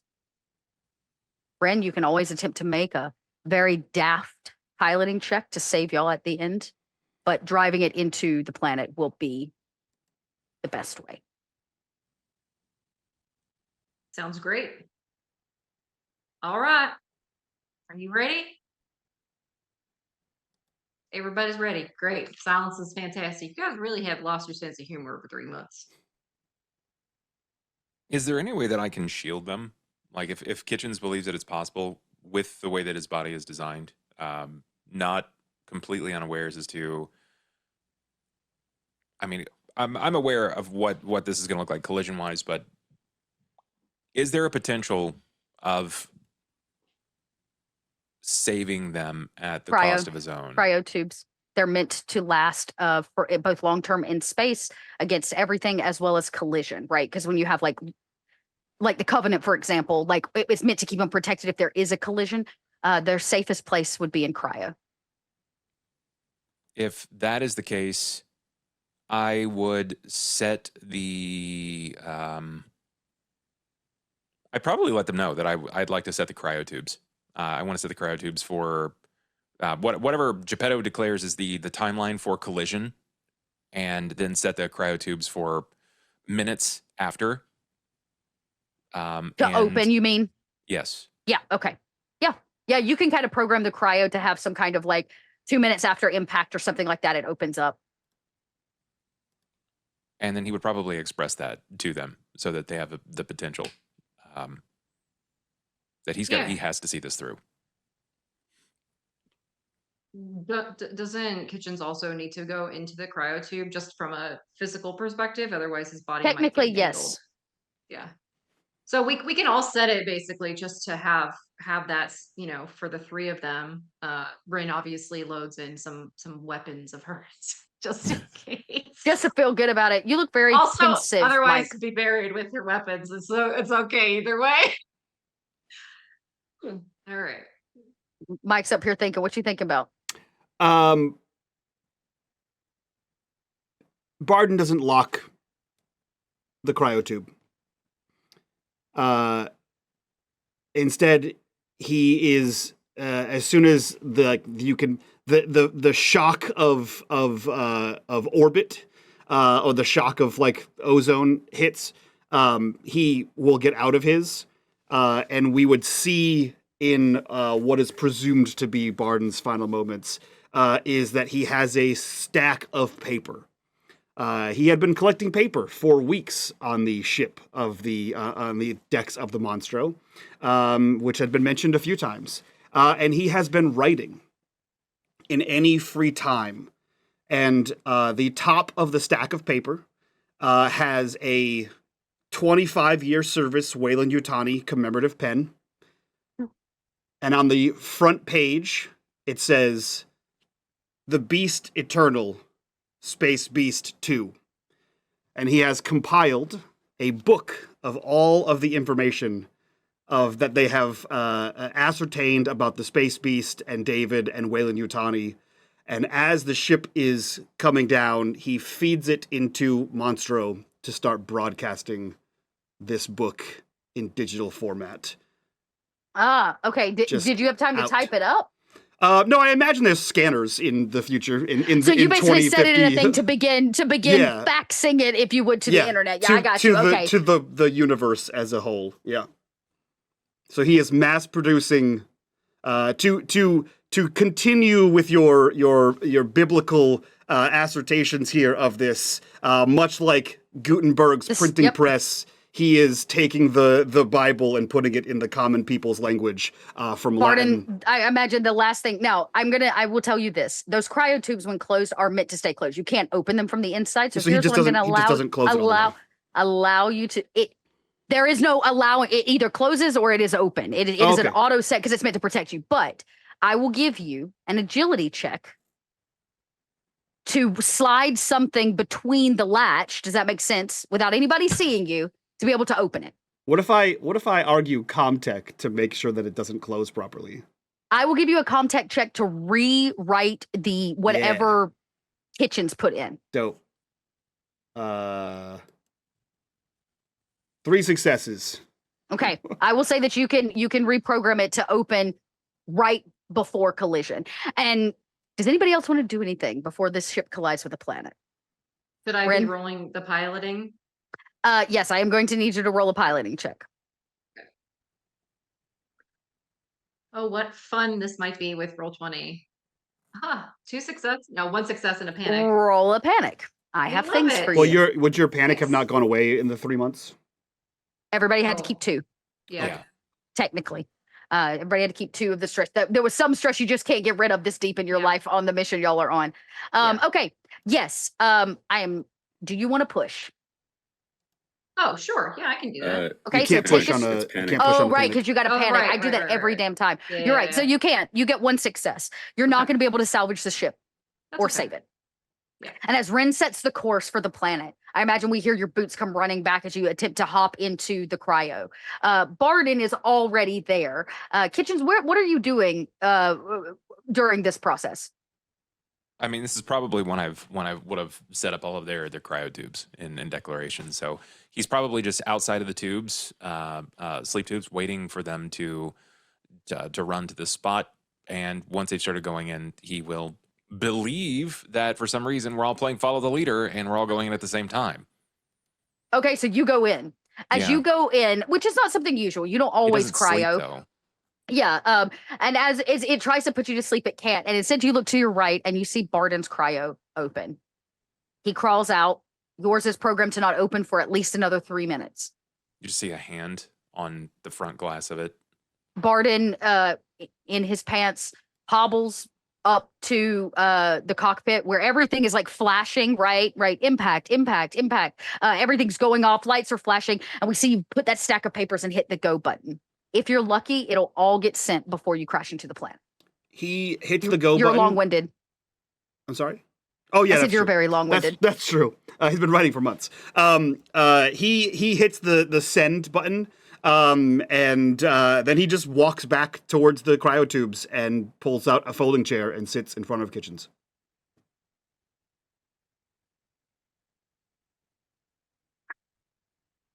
You're a very lucky man. Somewhere pages are going out to the world trying to give the truth of the situation. Somewhere there is a distress beacon going off, drawing Bishop's forces across space in the wrong direction. Kitchens, you watch as your best friend sits there in a chair next to you as you have locked yourself in cryo. Something snaps inside of you. It breaks you that he would sacrifice himself for you. Maybe it's the emotional side of it. Maybe it's just because it's against your directive. Especially to allow a human to harm themselves for you. And the ship breaks atmosphere, catching fire all along the front side, and you can feel the whole thing shaking. Ren, you're fast asleep. What do you dream of? Great question. I think Rin would dream of just what she would have liked to have as her retirement all of these years and never having it. That's probably what she would dream of. You think of that perfect plot of land. You think of retiring with somebody who's out there somewhere and may not even know that what you're about to do. And you dream peacefully, quietly, of something that will never be. Barden, as you sit here outside of cryo, you hear Geppetto come over the intercom. Barden, I do not mean to alarm you. I know we are active in our plan, but a very large vessel has come into atmosphere near the surface of the planet. I think you're going to want to see this. What kind of, all right. Hold on. He, like, gets out of his chair, goes over to one of the screens. Put the it up. HUD, and you pull it up, and you can hear the countdown. You're T-minus 45 seconds from impact.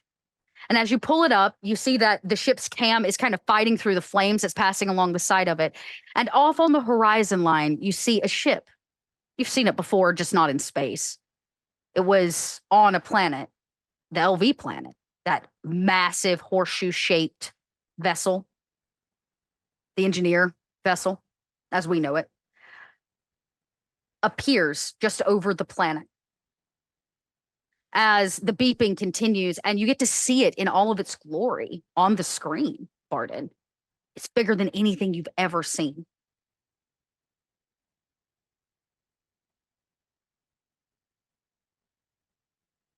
And just as a hatch opens from that vessel, like a small, from the screen, it looks small, hat goes to open and something would happen.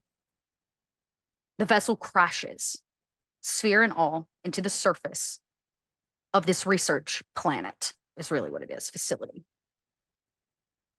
All right, for those of you inside of cryo, how much armor were you wearing before you got in? 6, whatever that is. 6 plus the cryo tube itself. Yeah. Kitchens, you don't have any armor, right? Kind of a lab coat without sleeves. Great. Cool. So you're gonna, you have no armor. The cryo tube will in fact give you 4 armor against everything I'm about to roll on top of whatever you're actually wearing. So this is a massive explosion collision. So I guess I'll do, this is gonna hurt y'all. Yeah. Oh God, I rolled a 10 again. I'm in vampire mode. I'm sorry, y'all. Let me re-roll that. You're gonna want me to re-roll that. Yep. Try that again. Not D10, D6. Okay. Ren, you will survive. Kitchens, you will survive. Barden. I would put a piece of rebar through you, but I did that, and all I got for it was pants. So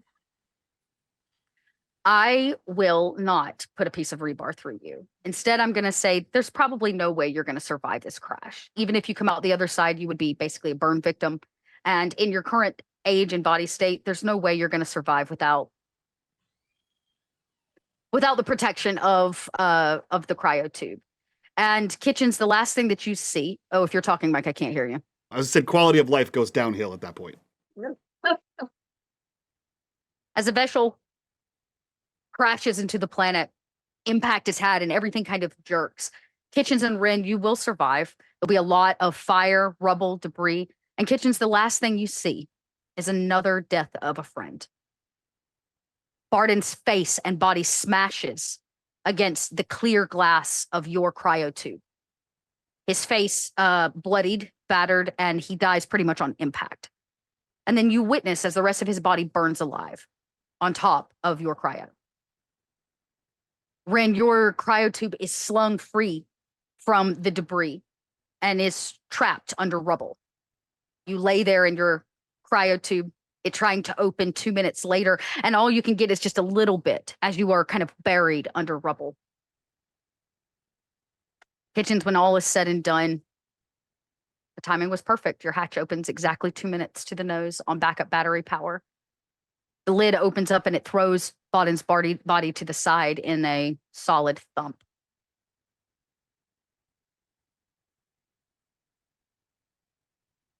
I will do everything in my power to either free Ren's lid or to begin taking it apart. As you kind of crawl out of the rubble, not feeling pain in any way as an artificial person, you can just see Ren's tube. You can hear it actually like, as the lid keeps trying to open, but there's rubble on top of it. And you begin trying to dig Ren out. And Kitchens, as you do, you see it too. Up in the sky, in space, hovering above this planet. A horseshoe-shaped vessel, massive and huge. You know exactly what that is. The area around here is completely devastated. There's nothing left. And the sphere sits cracked open. Kind of half of it sits off to the side, and you can see the nest now exposed. 3 bodies lay there with face huggers kind of to the side. Their bodies are really, really mangled from the impact, but the sphere did better, I think, than the other one did, than the Monstro. And eventually you do manage to dig Ren out. Ren, you witness the same thing. Not David, not Bishop, not an artificial persons, but the creators of all of this, the ones who created the very first biological weapon.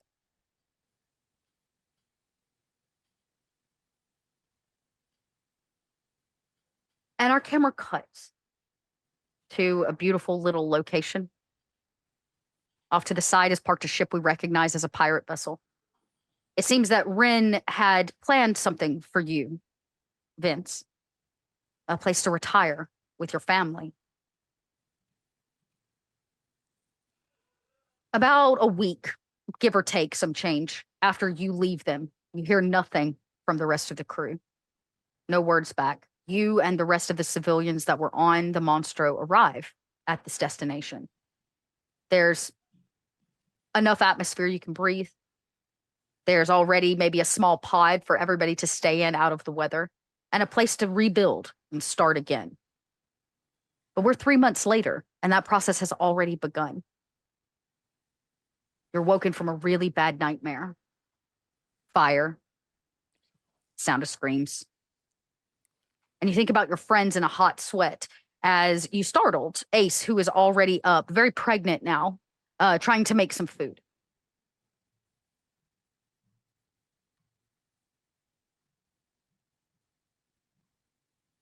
And I kind of look over and say,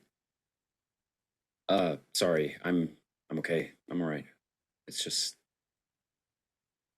another one. She says, "It's okay. I'm having them too." And she kind of comes over to put a gentle arm around your waist, and she puts a hand on her belly. And she says, "We've been here a couple months. I don't think they're coming back." I don't think they ever were. I got a strange reading from the ship last night, some kind of system-wide broadcast. What was it? I don't know. I haven't been through it. You could go to the ship and check, though. It's also probably time for us to unload the cargo from that damn thing. She kind of says as if it's like a task that y'all have put off, because it's just pirate junk, right? Yeah. And y'all haven't really thought about it. Like, you got here and it was like survival of the fittest. We have to get this set up for this community of people. And she gives you what in essence is the key or the access for the vessel that is sitting nearby. And Vince, if you go out there, you find a couple things.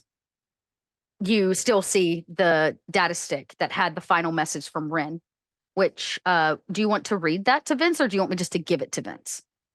I can read it if you guys want. Okay, yeah, go ahead. You remember it. You listened to it on the way out, leaving your friends behind. Ren's voice on this note. Okay, I will read it. Hi, Vince. If I ever had a son of my own, I wish he'd be as tenacious and strong as you.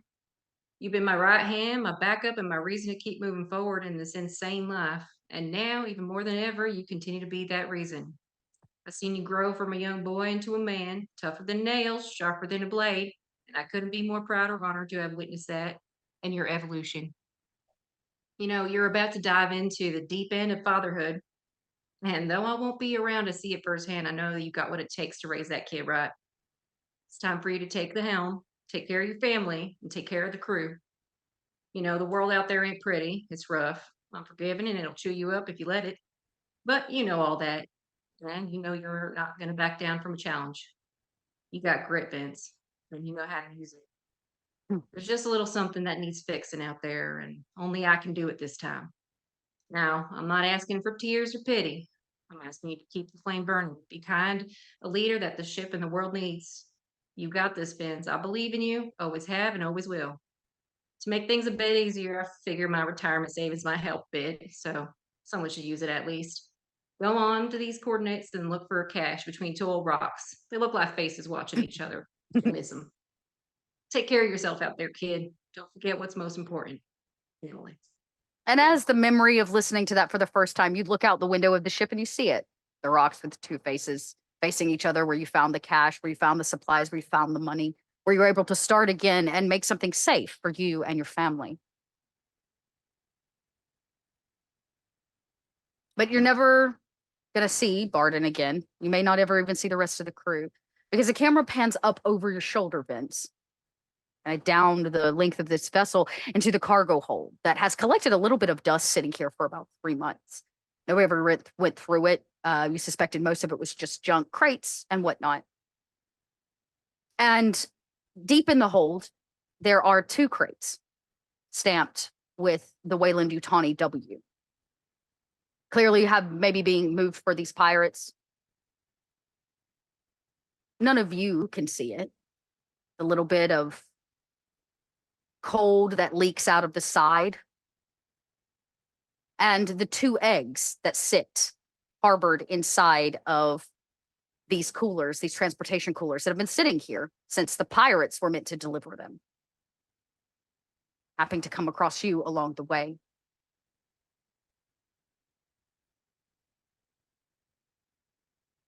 Kitchens, Ren. You watch as these chest pursers break free and run off onto the horizon. More importantly, you both get to witness something you've never seen before. Ren, you wanted to find your rebels? You found them. The engineers back to make themselves known and to finish what they started.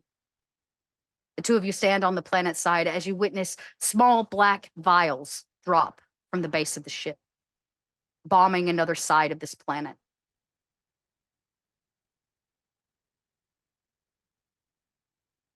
More than likely, Ren, you won't make it off this planet. Kitchens, this stuff doesn't really affect you. And for as long as your body allows you, you continue to walk the desolate surface of this research planet. Your plan worked, but so did the engineers. Your biological weapon against their biological weapon. Seeds here on this planet and will rage for potentially decades. But 3 days later,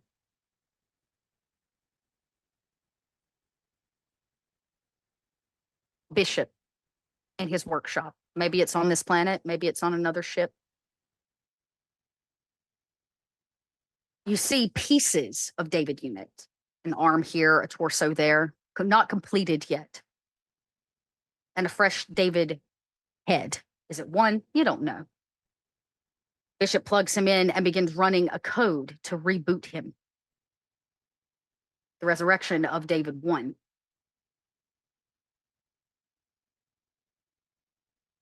A direct response to the Space Beast 2.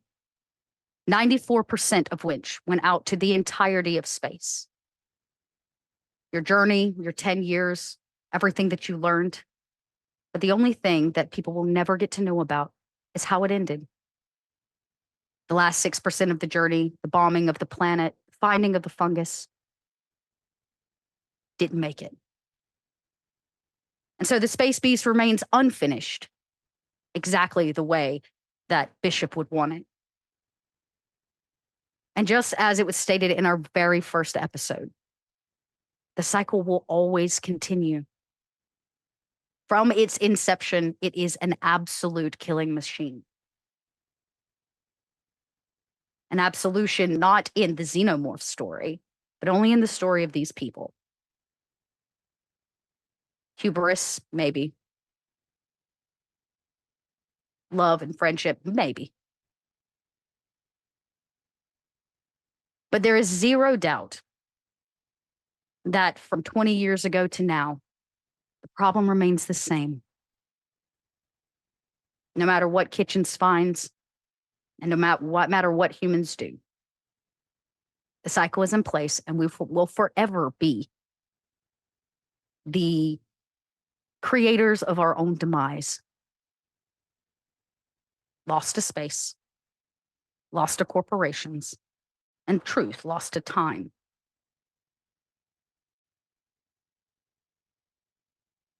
Our story ends here with some survivors, and maybe not even the outcome they were hoping for. But that's all the time we got. That's all the story we got. That's all I can get in there, y'all. I'm already like way the hell over time. Hell yeah. What a story it was, though. 3.5 years in the making.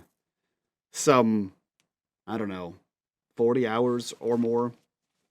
Thank you all for taking this journey with us. Thank you for being here. Thanks for the support. Thanks for the fan art, fan fiction, fan theories, etc. all the things. And most importantly, thank you guys for being on this alien journey. You, the cast, and our wonderful game mother. That concludes the Alien Verse. Do we want to do our stars and wishes live? Don't we usually do the after show quickly live afterwards? We talk. I think that. Or do we want to schedule another time to talk? I feel like that's good. I feel like this is going to be a long after show. So we can probably not do that one live. We'll do that one afterwards. Yeah. So speaking of which, let's go around, do our introductions so we can get the hell out of here. And we will let you know when the after show is coming and where it is coming to, whether it is going to be a public one or it is going to be a not public one, a Patreon exclusive. We'll let you know, so stay tuned on the socials and all the other fun stuff like our Discord and all that stuff. We'll start with our amazing, illustrious, innovative, creative game mother, Dot. Who are you? Where can we find you on the internet? And what are you up to? We're starting with me. Okay, everybody. Hi, friends. I'm Dot. You can find me online as Little Red Dot. I spend my days with Cobalt Press, and I spend my evenings getting to play tabletop games like a lucky little lady with these folks. So you can check me out here. You can check me out over on Pod by Night, where I also play with Bub. And yeah, we got Mike and I are cooking up some other trouble things. We got some trouble coming your way. Yeah, some nuclear trouble. Some nuclear trouble. Yeah. It'll be a fun time, I promise. From there, let's go in the order of most alive. So Zach, who are you? Where can we find you on the internet, and what are you up to?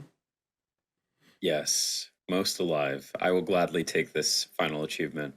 Hi, I'm Zach. This was a pleasure. It's wonderful. I look forward to whatever comes next on unMadeGaming or otherwise.